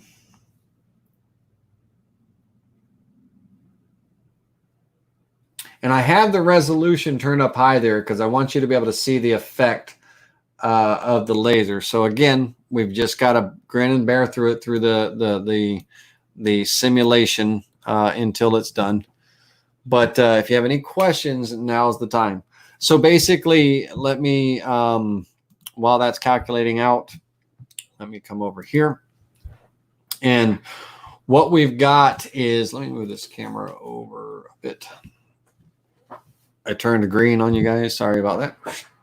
Come on, get my color back. What we have is basically with Aspire, I was able to take an existing model, don't care what model it was, and export it out as a grayscale image, a bitmap image, because that's what we need. We need an image to be able to use that laser picture tool. I was able to bring that, import that image back in, adjust the tones and things using the image editor to kind of get the, the areas highlighted that I wanted to highlight and things. And then I cropped that image accordingly. In this case, I just wanted the log and the duck and a few of the little cattails and stuff, little areas in the cattails. I didn't want the background or any of that other stuff. I was able to crop that image a second time just for those areas. And then using those remaining areas of the bitmap image, I can use my laser tool and I can do a laser picture engraving, and I can project it onto the 3D model so that it's actually shading the 3D model and everything, which you'll see here in just a moment. Now, in the case of the eagle, we're going to actually bring an image in. We'll create just a laser engraving of that eagle, but then we'll turn that eagle into a model, which is what I was doing a moment ago before I froze it up like an idiot. And then we'll laser engrave that as well and everything. So you'll see how that works. If I wanted to put some text around this border here, if I wanted to put some text around there and just do some laser engraving on that, I could. That would be my laser cut and fill tool. And again, I would be projecting it onto the 3D model and everything. So I could, put names or dates or something around that frame if I wanted to, and be happy with it. And all. So all that wonderful stuff. Let's see here. All right. So with that finished, let's go ahead and we've got our model here and everything. Let's go ahead and let's put that shading on there. Let's run that laser shading. So let's preview, make sure it's selected. Yep. Preview that selected toolpath.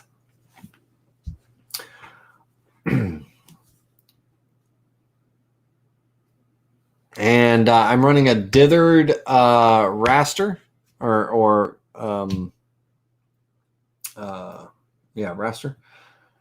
versus a hatch. The hatch was creating too much G code, too many lines. It would have made the file too big to process.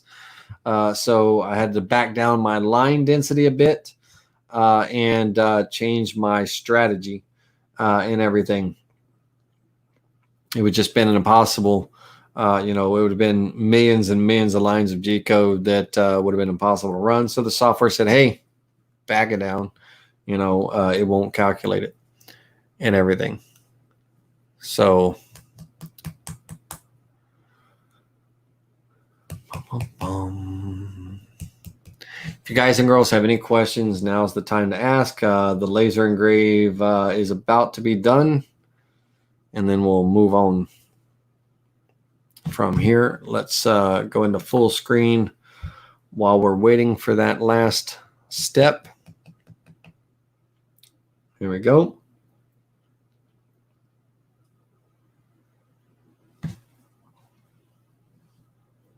Okay. And I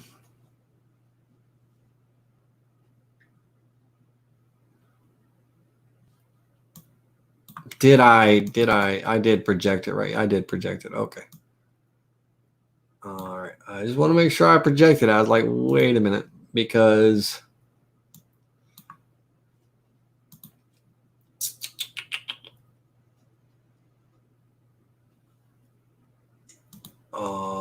ba-dum-pum-pum.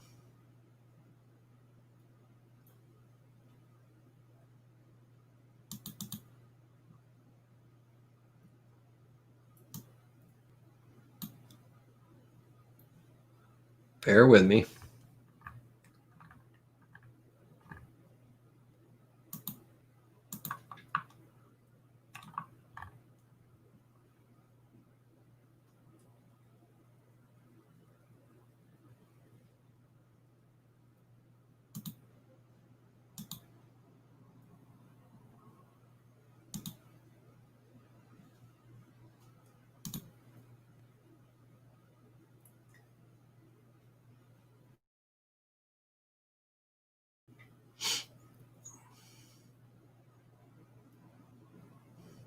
I had overlapping vectors, and it did not like those overlapping vectors. All right, so let's go ahead and preview that.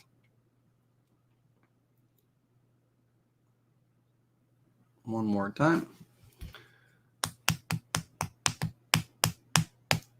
It did not like those overlapping vectors.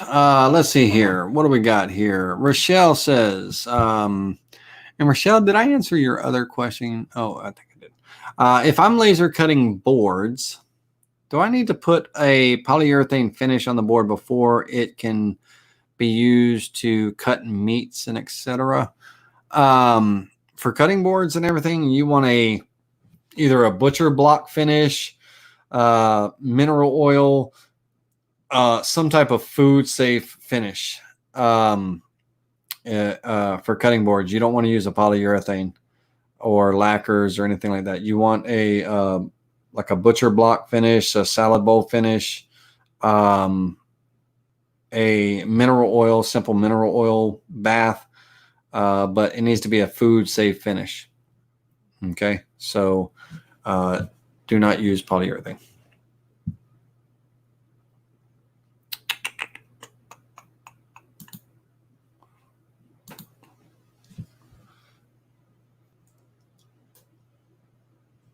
Okay, so as we look here now, we can see that and we'll come into these areas here. We've laser engraved and highlighted this log, a few of the cattails, but let's come up here to the duck, goose. You know, we've got some laser shading that's going to really bring out the shadows and stuff in the highlights, really allowing you know, a few of those cattails and stuff, but to allow those to really stand out and things. Let's see if I can turn off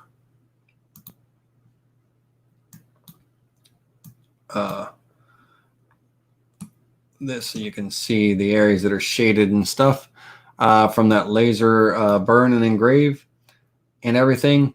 And it's really going to create a pretty cool effect, you know, causing, you know, those areas to stand out, really kind of bring out the shadow and depth. Because, you know, with 3D models, a lot of times, you know, it's hard to bring out shadows and shading and depth and everything with stains and stuff like that.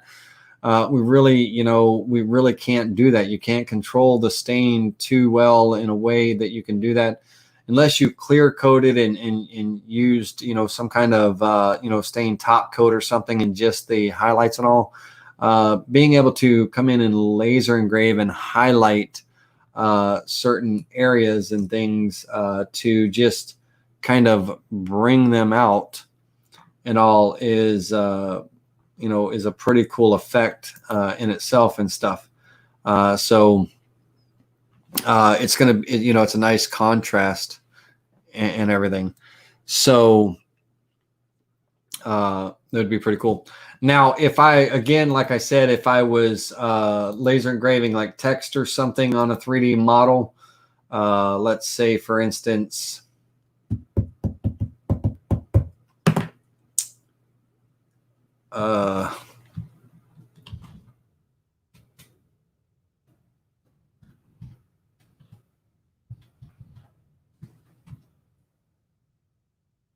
let's,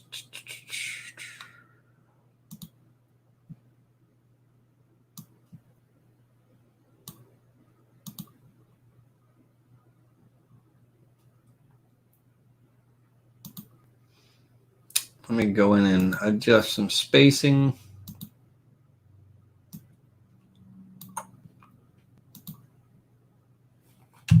I'm holding down the shift key while I'm in the edit text spacing tool. I just want to kind of push that L out just a little bit. I don't mind that it overlaps. I just want to kind of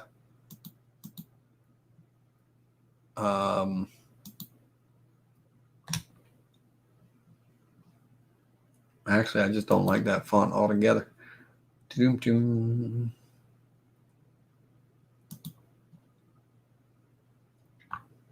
I just don't like that font altogether.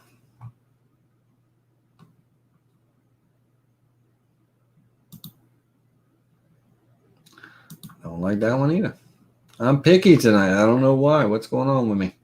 Let's see here.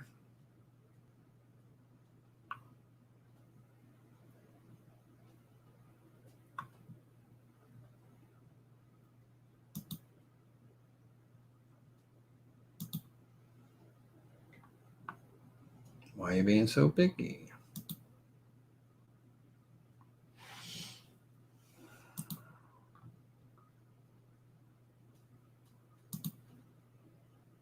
Come on. Give me something I can use. Oh, that'll work.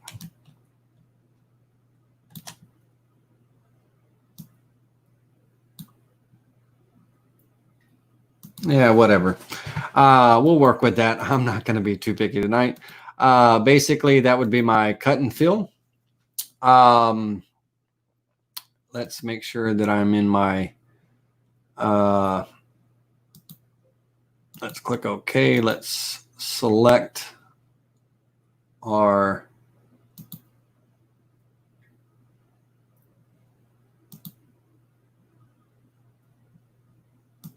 laser tool.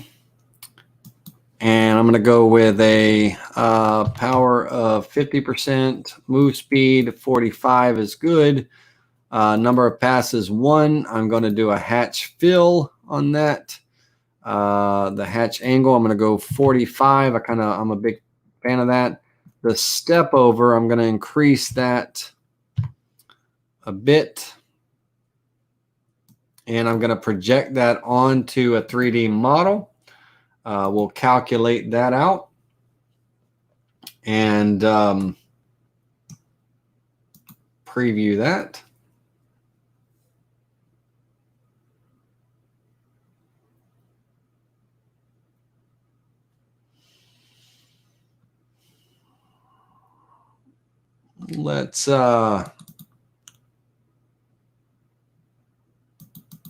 Let's give it a little bit more burn power.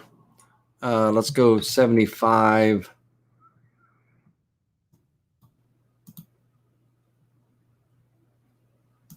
There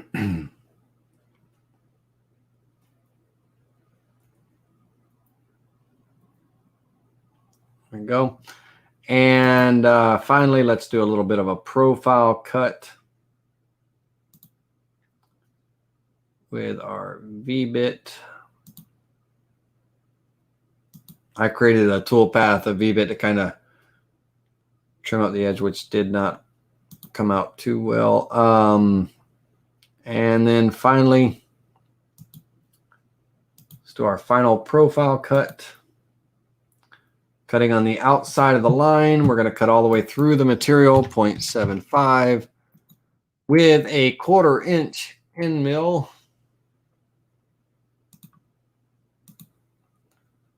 I'm not going to add tabs and everything. This is for preview purposes only. Of course, I would add tabs if I was cutting it out for reels.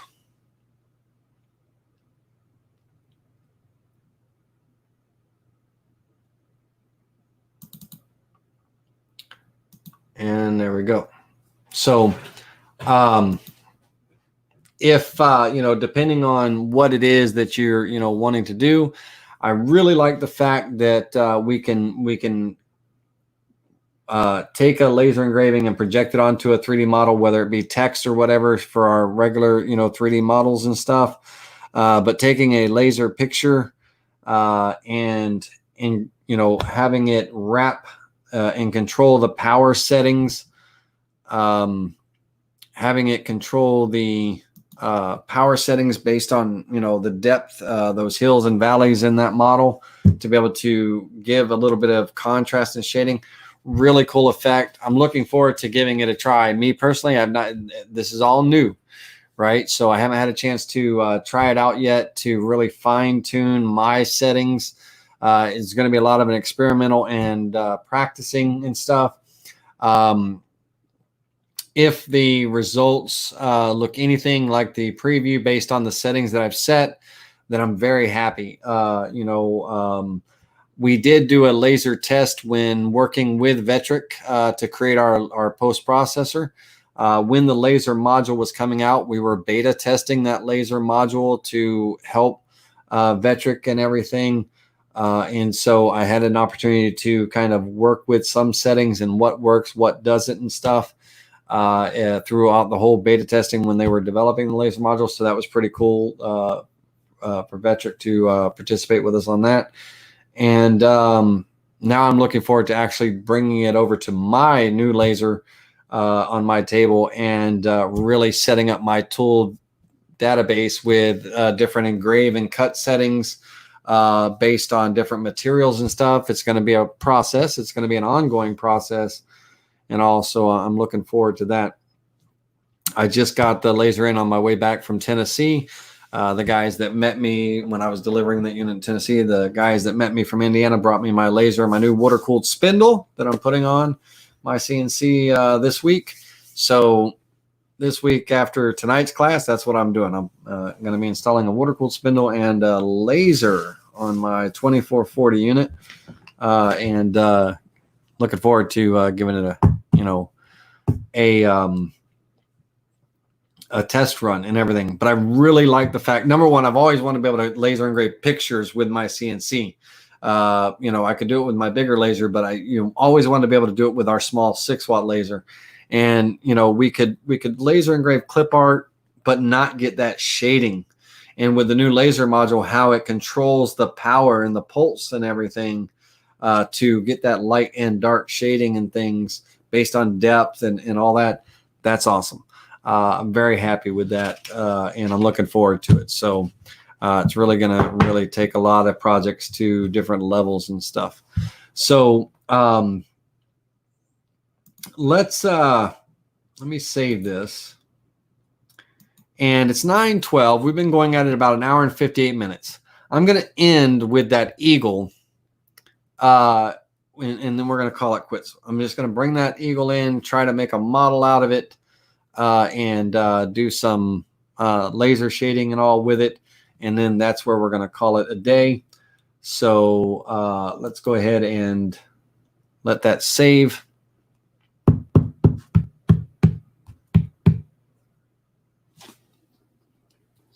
By the way, if you like that duck model and everything, that's one of the outdoor scene model packs from Design and Make.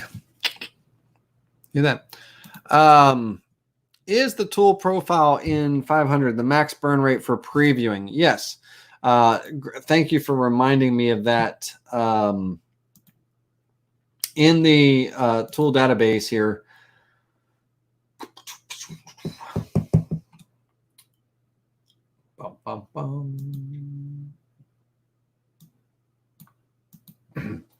the maximum burn rate here, this rate, the higher the number, the darker the preview will look for preview simulation. That maximum burn rate has nothing to do with the actual cutting of, or power or this of the laser itself physically. This has to do with preview purposes only. The higher the number, the darker the intensity in the preview simulation. So 1200, 1500, down to, 0, or, you can go higher, whatever. The higher the number, the darker it is. I find that 500 is a good contrast in everything. So that's what I have my particular maximum burn rate. And let's get that into full screen here so you can see what I'm referring to right here in the tool database. Maximum burn rate. That number has nothing to do with the tool or the cut quality and all that stuff. It's just for the preview simulation, the intensity of the simulation. Okay. The higher the number, the darker the simulation. The lower the number, the lighter. Okay. So again, I find that 500 was a good default number for me. Okay. Awesome. All right. And so I'm going to wrap up here with closing this out. I'm going to create a new file, 12 by 12 by 3/4. I'm going to go into my modeling tools. I'm going to create a component from an imported bitmap. I'm going to choose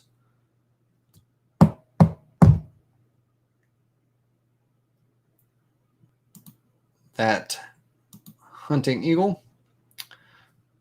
When it creates that component, I'm going to size it down appropriately.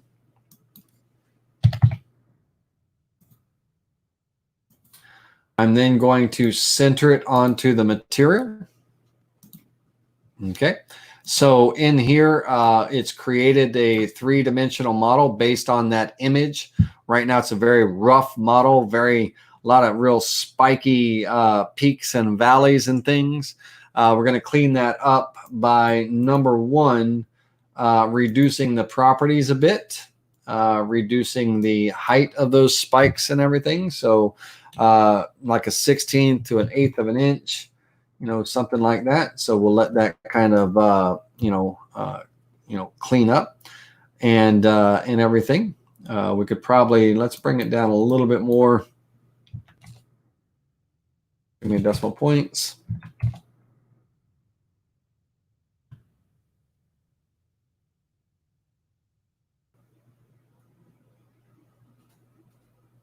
Good. And let's bring that back into full view here.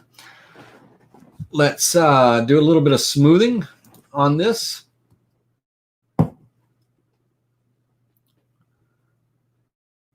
I want to preserve the transparency as much as possible.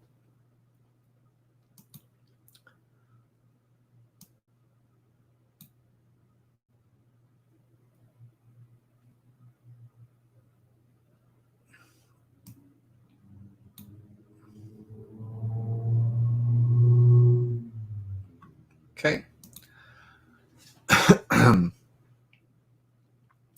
All right. On the eagle in the 2D view, we have a, our grayscale. This is not the image. This is the grayscale of that. I happen to have the image, so I can just import that image in. If I didn't, I could in Aspire, I could export that out as a grayscale bitmap and work off of that. But in the case here, I'm going to import the actual image.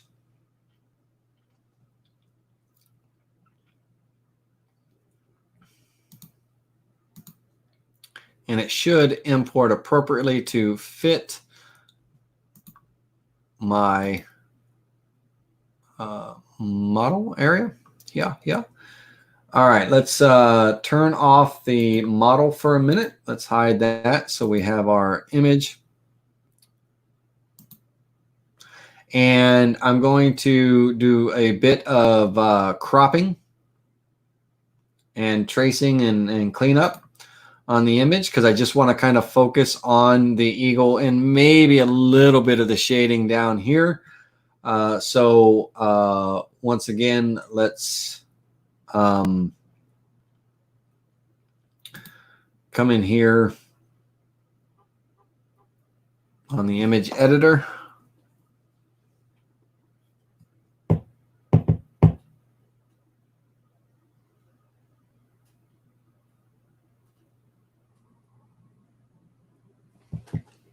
We're getting there. Thank you, Troy. I appreciate that. If you're still in the group.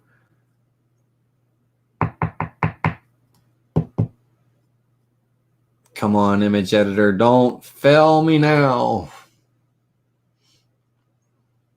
My computer is just having a hard time processing things tonight. This image is 6,500 pixels by something. I don't know if that has anything to do with it, but it surely does take a moment. Come on. We were on a roll. We were like butter, baby, on a roll. Okay. So once again, we'll come in here and I'm going to convert this to a grayscale. Let's see here. Let's play around with the gamma. I want to really darken up the eagle and lighten up the background as much as I can. I want to almost, just fade that background out and everything and really bring out the highlights of the eagle and everything.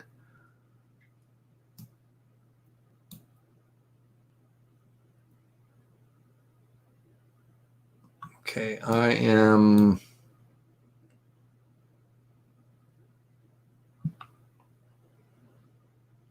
happy with that. So we'll click apply. Now, with the background being so faded, I could have that laser highlight some of the water areas and these black areas and stuff here and things to kind of bring that out some. Let me look at my 3D model here. Let's close that tool and let's go back to the 3D model. Let me look at this model.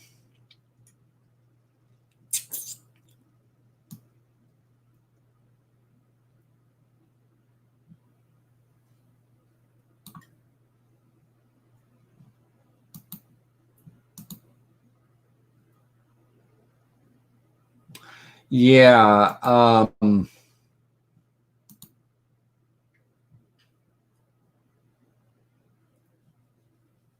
Yeah, that's fine. I'll actually just leave it as it is. Because that'll highlight some of these ripples and everything and all. I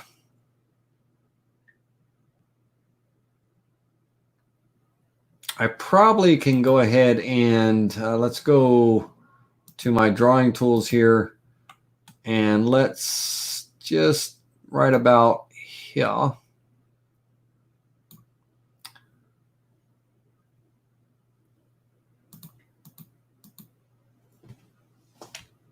Let's crop that image.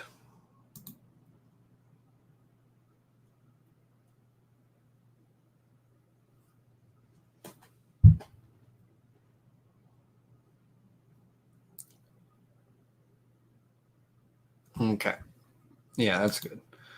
All right. So let's go into, first of all, we got to have our model turned on.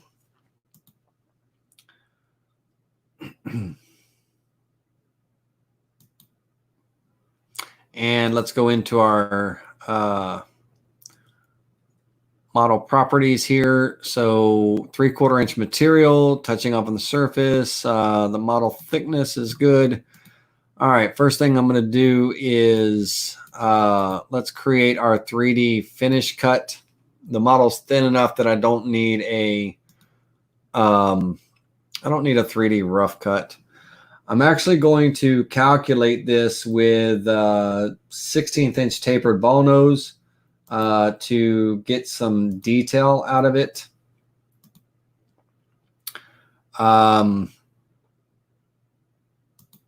We'll use the model as the boundary. Let's calculate that out.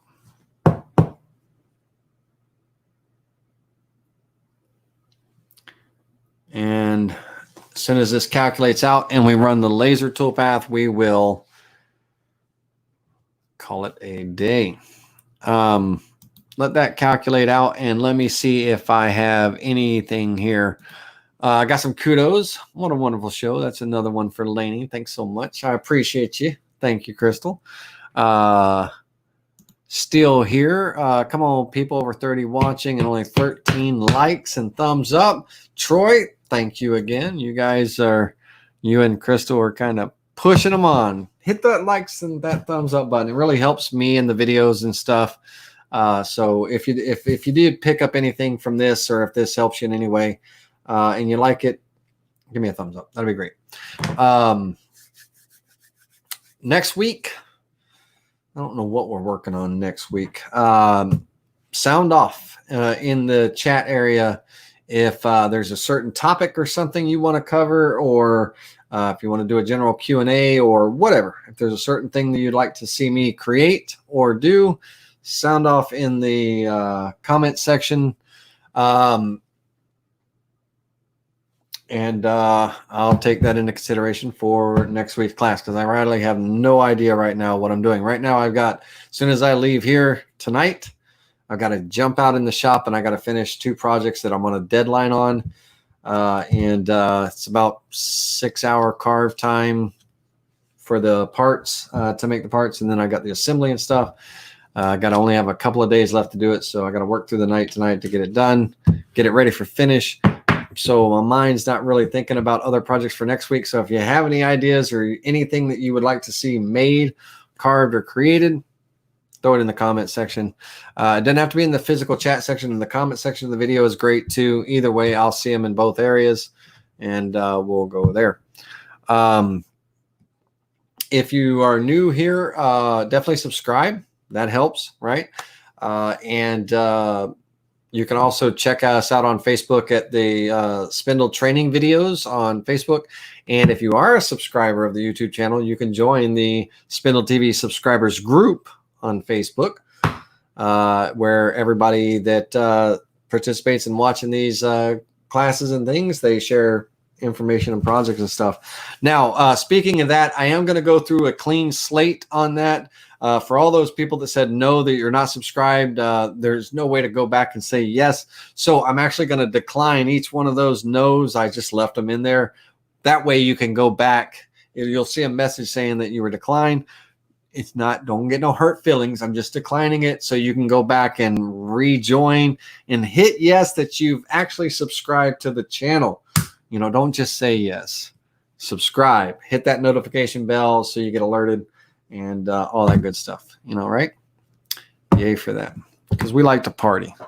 4th axis for beginners. There you go. And that's I think that's what your email has something to do with, is the 4th axis. This is calculating out. It's taken a little while because I'm using a 16th inch bit with a very tight step over, so it's going to take a minute. So I'm just trying to fill up space and answer questions. But 4th axis for beginners. Now, we've done 4th axis before and everything. Yeah, we can do a 4th axis for beginners. And we can talk about the different concepts.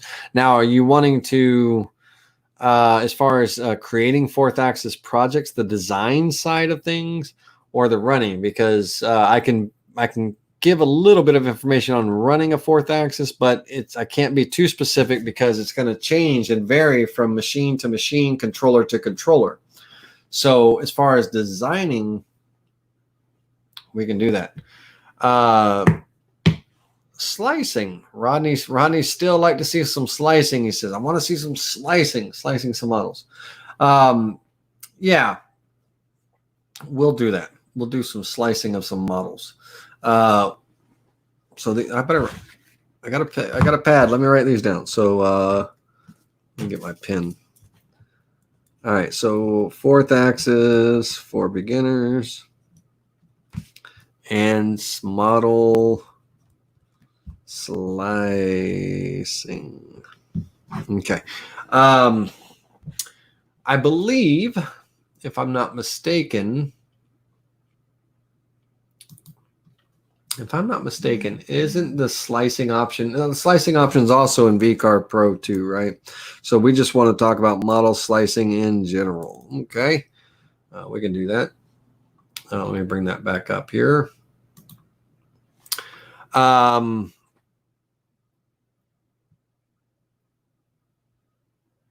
Yeah, Paola says, what do you think about doing a live video of you doing a project? Absolutely. That's called In the Shop. We've done a few of those in the past. I've got internet set up out in the shop again after I lost it when we had an electrical strike, if you guys remember the fiasco a couple of weeks back. So we haven't done in the shop lately. So In the Shop project would be good. In the Shop project. Very good. Thank you, Paola. In the Shop project. We'll come up with something. Oh no, maybe we'll make an Adirondack chair or something. Who knows, right? We'll do something. Let's see here. Laser would be cool too. 4th axis with the laser. So now we're starting to combine some things. So 4th axis with the laser. Doing a laser project. That could be a cool In the Shop video. Can you go over the threading again? Yes. All right. So threading. All right. Now we can only do one class a week right now. So these are going to be spread out, but yes, we can do some stuff we can talk about threading. Yeah, because we can kind of combine some things a little bit and talk about threading and making external threads on a 4th axis, like, bolts and shafts and stuff, as well as external and internal threading on the table too. So we could kind of combine a little bit of that. The threading, we'd have to do a 4th axis for beginners, and then follow it up with a part 2 and do a little bit more advanced as far as making threads on a 4th axis, it's a beginner thing anyway. It really is. It's a V-bit and a spiral toolpath. Very simple. But yeah, we could do all that. So these are great. What do we got here? How about a 3D bust for 4th axis?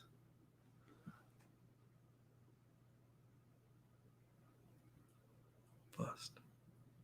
Oh, a bust. I'm thinking it was I'm thinking bust, right? But I don't know why. But okay. Yes. So like a 3D head or something, some kind of 3D head or statue, right? Statue, something like that. We can do that. Yeah, we can do it. I don't know if this thing is going to calculate in time, guys. Come on. You can do it. That toolpath is really taking a long time. That damn boundary offset. I shouldn't have had that boundary offset. By the way, what I'm looking at here is that boundary offset right here. I shouldn't have had that offsetting past the model. I just waste of time right there. But it's still cranking along.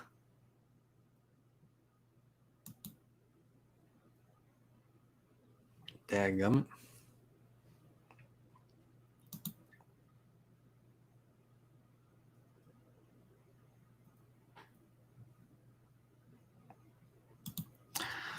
I'd like to see some live edge pouring.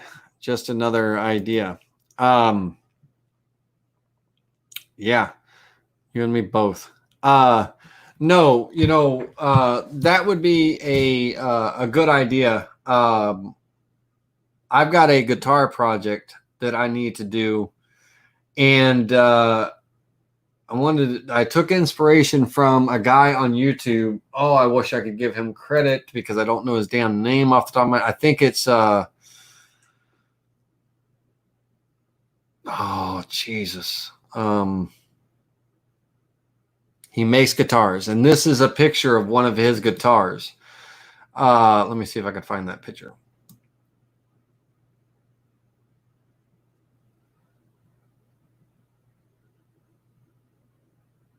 Yeah, right here.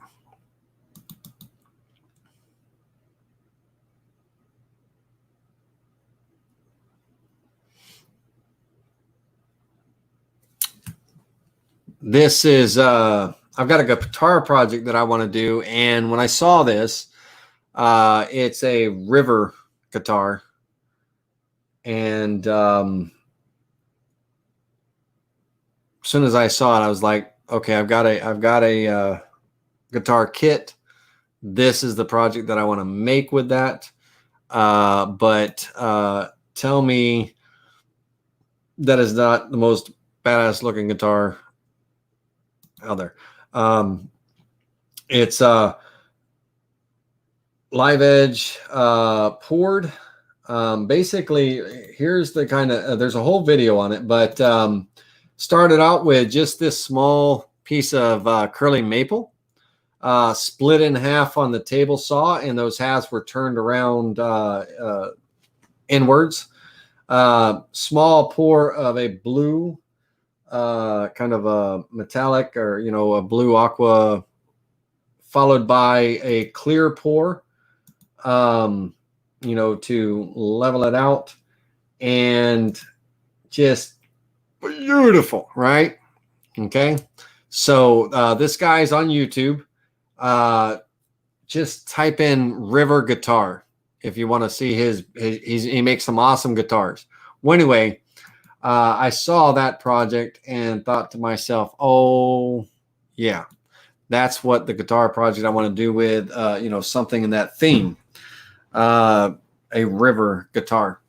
I like that, and everything. So I got a guitar project that I'd like to do, and that would be a cool one. That would be a multi-part series, from the designing to the carving to the creating the blank, that river blank, and then doing the cutout and parts, and then the assembly. And I wish I could I'm gonna have to find somebody that can play a guitar to play it, because I don't know how to play it. Now, I make cajon drums, and I can play the cajon drum, but I can't play a guitar. So that's a project that I'd like to do. I'd like to do a series, a class on that, multi-part series on that, and everything, because there's pocket cuts, there's profile cuts, there's there's acrylic resin, epoxy, not acrylic, epoxy resin. There's all kinds of cool aspects to that. And I had, let's see here. I had, where is it when you need it? I had someone send me some Fleck blue Fleck for epoxy and all that stuff. They had an abundance of it, so they sent me some, and that's what it's for. It's for that guitar project. So yeah, that would be a class I'd like to see. Now, guys and girls, I really want this to be able to just show you quickly this eagle, but damn it, I don't know why it's taking so long. Yeah, so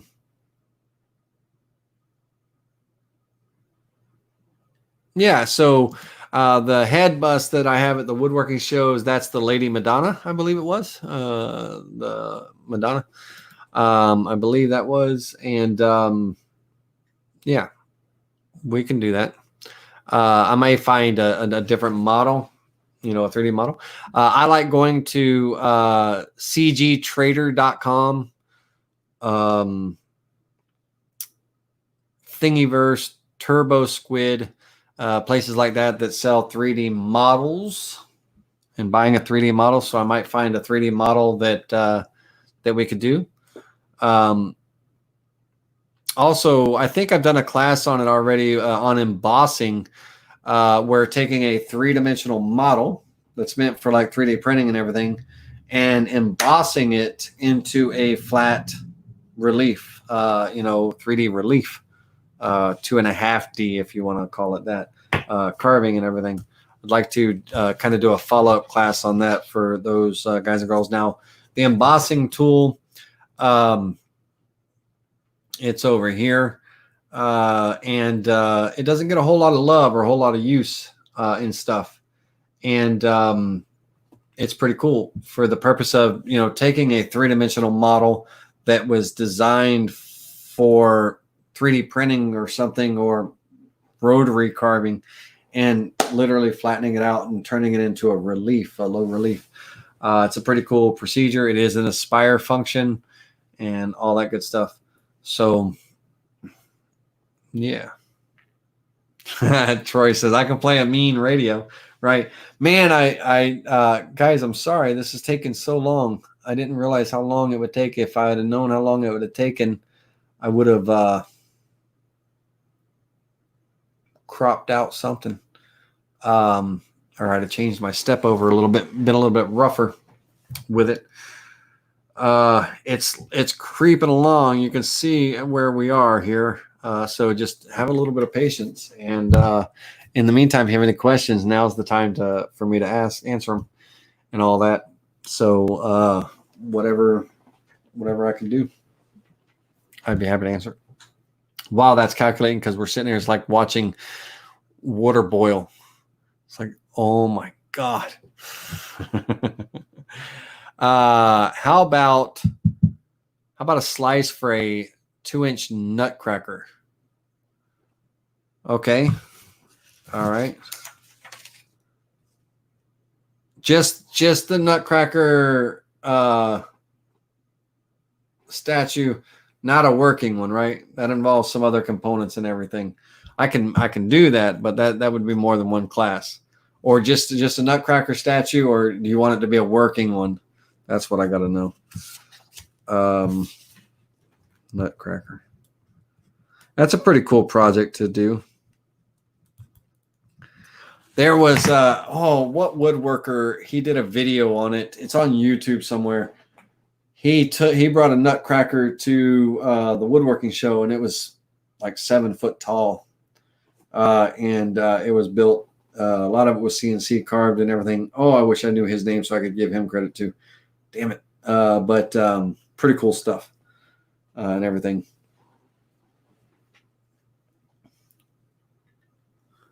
Let's see here.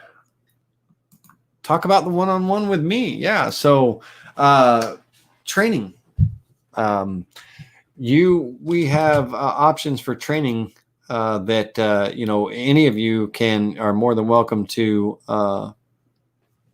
subscribe for. Let me pull up the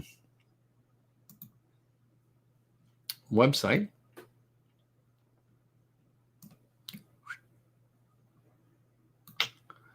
Man, it's a big old screen. Let that reset. Digitalwoodcarver.com.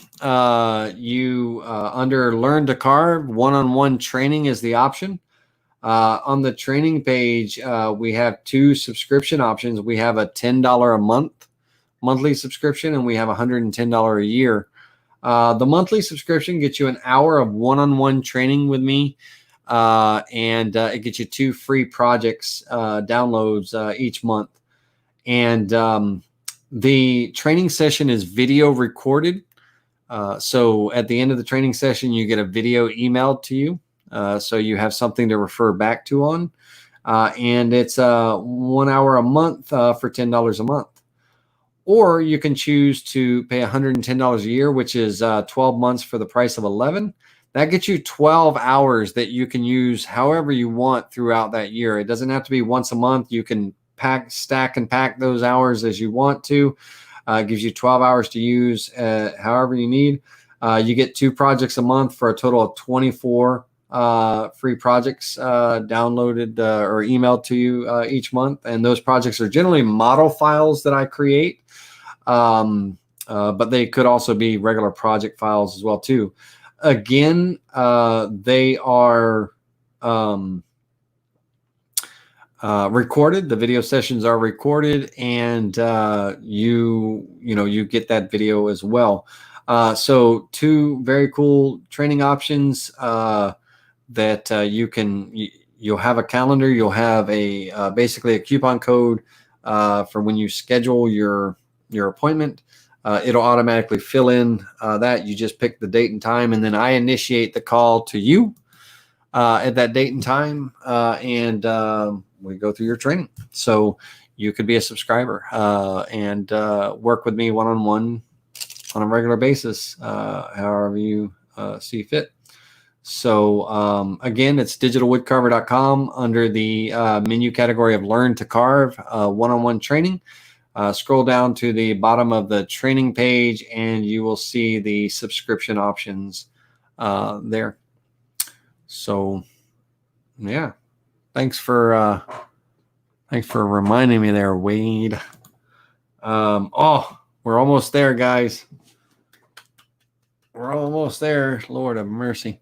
So yeah, definitely, if you're looking for some additional one-on-one Vectric training, design training and stuff, absolutely consider that becoming a subscriber for that training. And you get the monthly projects you get. They're pretty cool. I make them myself, and yeah. So, hey, hold on a second. My youngest subscriber. Hey, Michael, what's happening, buddy? How you doing? What are you up to? We're sitting here watching water boil. But 9:46. I'm keeping you up past your bedtime, man. But thanks for hanging out and watching. I appreciate you. Tell your mom what you'd like to see me do in a class, and we'll write it down and we'll make a class on it. Michael, I think, how old's Michael? Crystal, Michael, how old are you, Michael? Hold up your fingers. How old are you? You 5, 6, 7, 10, 21? No, you're not old enough to drink yet. Hold on now. How old are you, Michael?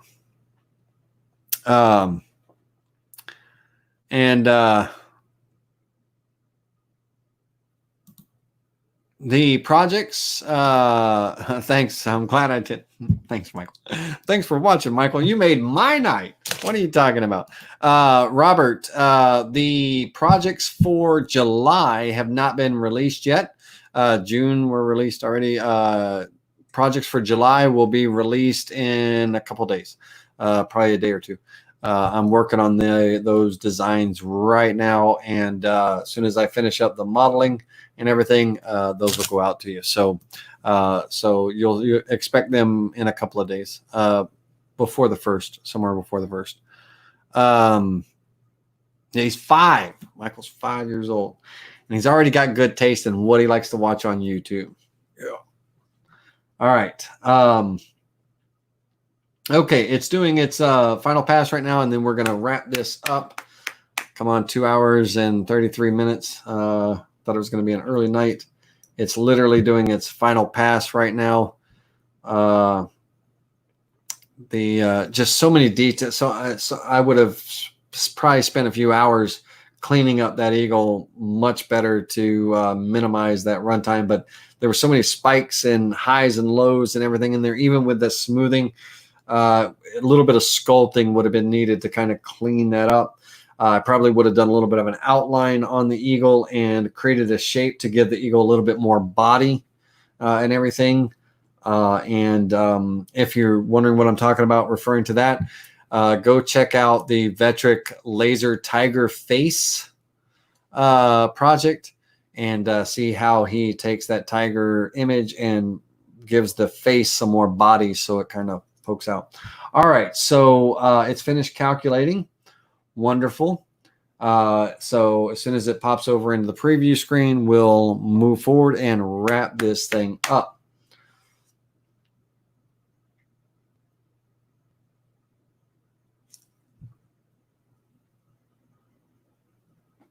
Move forward. Come on.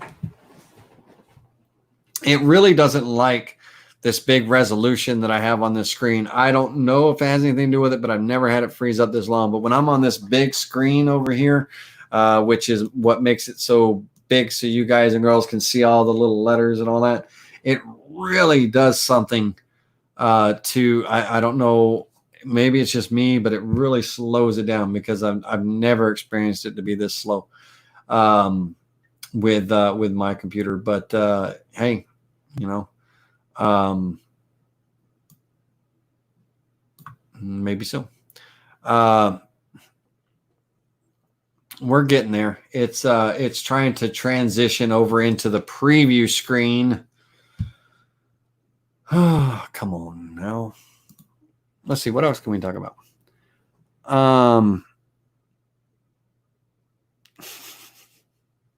I'm glad. And you know, thanks for letting them stay up and watch good quality YouTubing. But again, Crystal and Steve, I will get with you on your email is literally in the next day or two. I'm just trying to finish up. I got projects that I got to get. I got a deadline on that I've got to work through the night to finish up, and then I'll be freed up, and then I'll get to that. So hopefully there wasn't a timeline on that email that you sent me. If so, I apologize, but I'll get with you as soon as I'm done. And we may have to, I don't know what we got to do. Let me close some things up here. I'm going to change my resolution for this last part. You guys have seen all of it and everything. Let me just change my resolution and get back to something normal and see if that will help anything.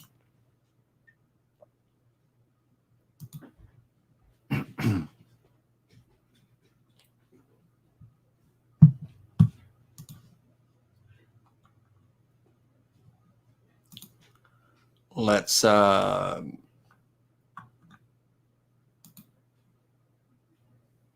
share the screen.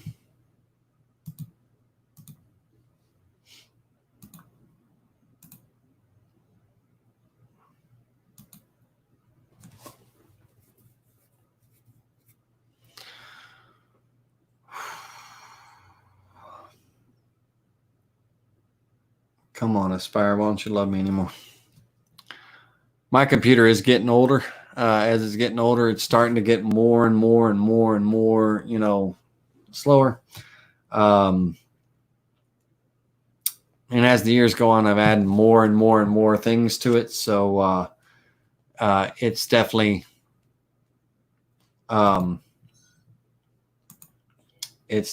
about time to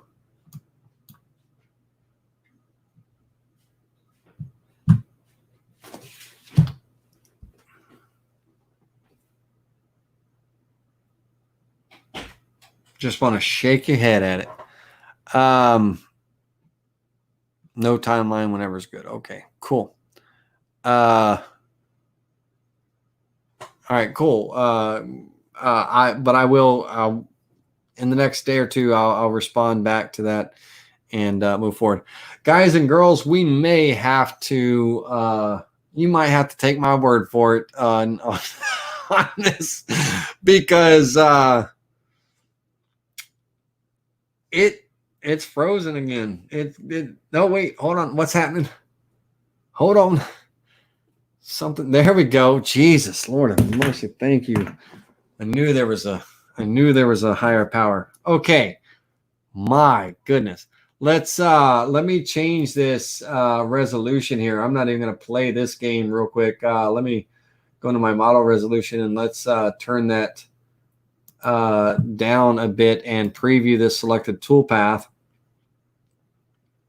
Okay.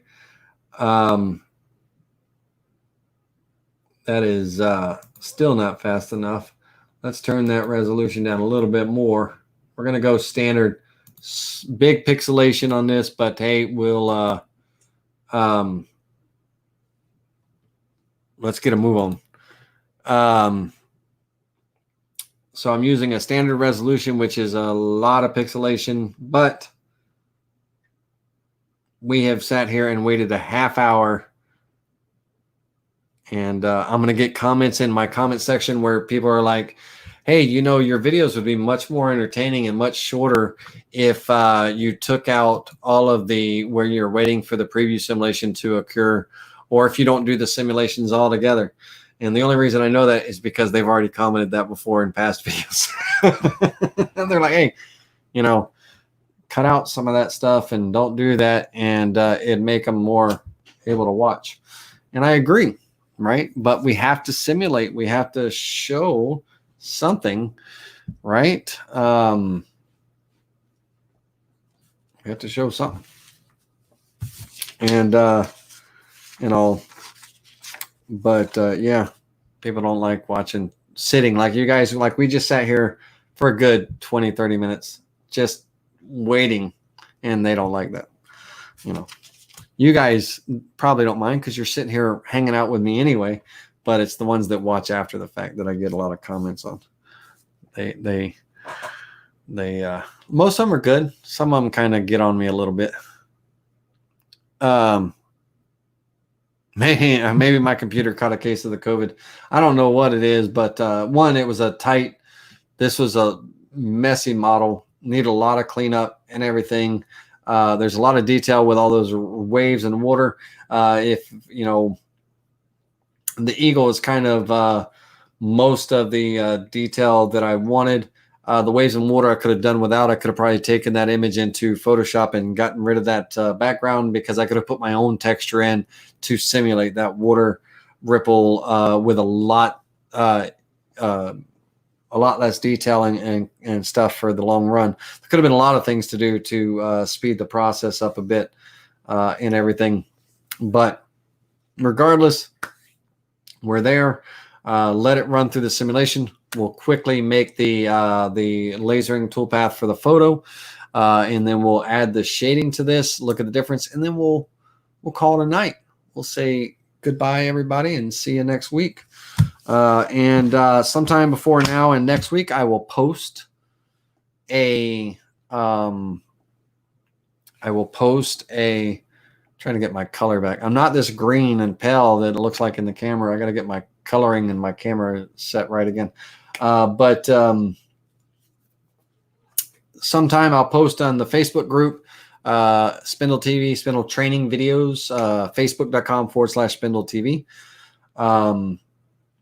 I will post what the class is going to be. And you can almost rest assured it's going to be one of y'all's classes. We'll kind of go from there. A lot of great choices, you know, slicing, nutcracker, fourth axis for beginners, doing an in the shop project, maybe some lasering on the fourth axis, threading, you know, so doing some threading on the table and the fourth axis. All those things are great. All right, so we've got our model here. Finally, that toolpath created. Holy jeez, it took a miracle to do that. Let's make sure that I have the eagle here selected. Let me turn my model back on, make sure my eagle's selected there. And I'm kind of scared to see how much lasering this will be. Let's go into our laser photo here. Let's change our density a bit. We're not going to do a dithered. Do I want to do a dithered? Yeah, let's do a dithered toolpath. Raster and 50, 55 is good for the shading that I want to do. Let's calculate that.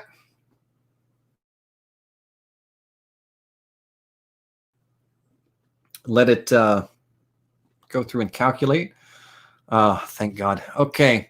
And let's go ahead and Basically, take a look at that toolpath there. I'm doing a maximum power of 50, move speed of about 55. I'm doing a raster with a dither. I got a line spacing, not very dense, but about the density of my beam and everything. I need to project it onto the 3D model. So let me recalculate that and project it onto the 3D model. Designs and Signs, you're welcome, man. Appreciate you.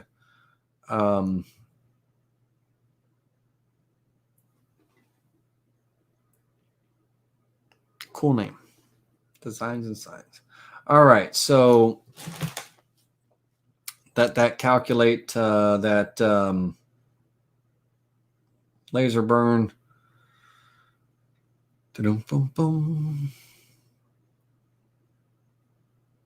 It's projecting onto the 3D model. Probably should have cropped out the top part of that. Oh, I did crop out the top part of that. Good. There we go. Yep. Thank God. Okay. Let's go ahead and preview that laser burn.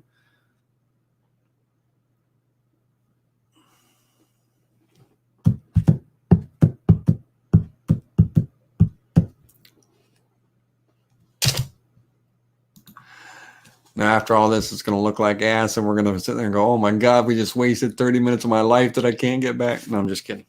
Oh,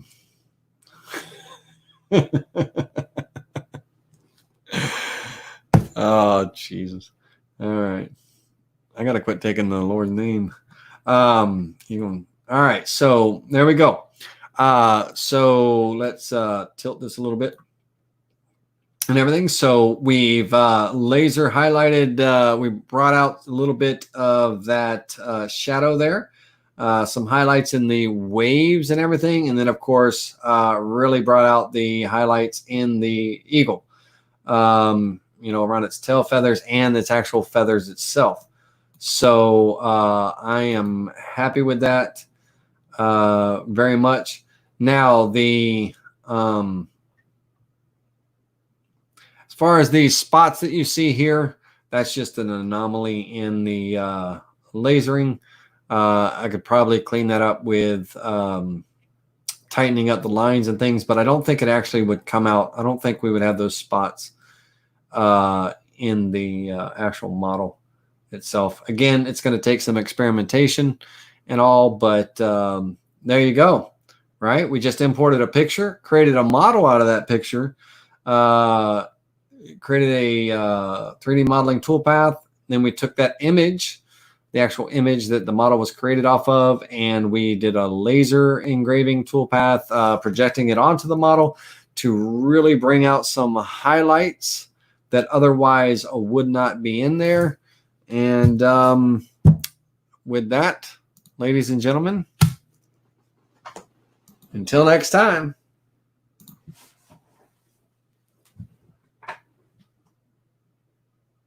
I'll see you soon. See you guys. You're absolutely right. Adds so much more to the carving. Until next time, guys. See ya.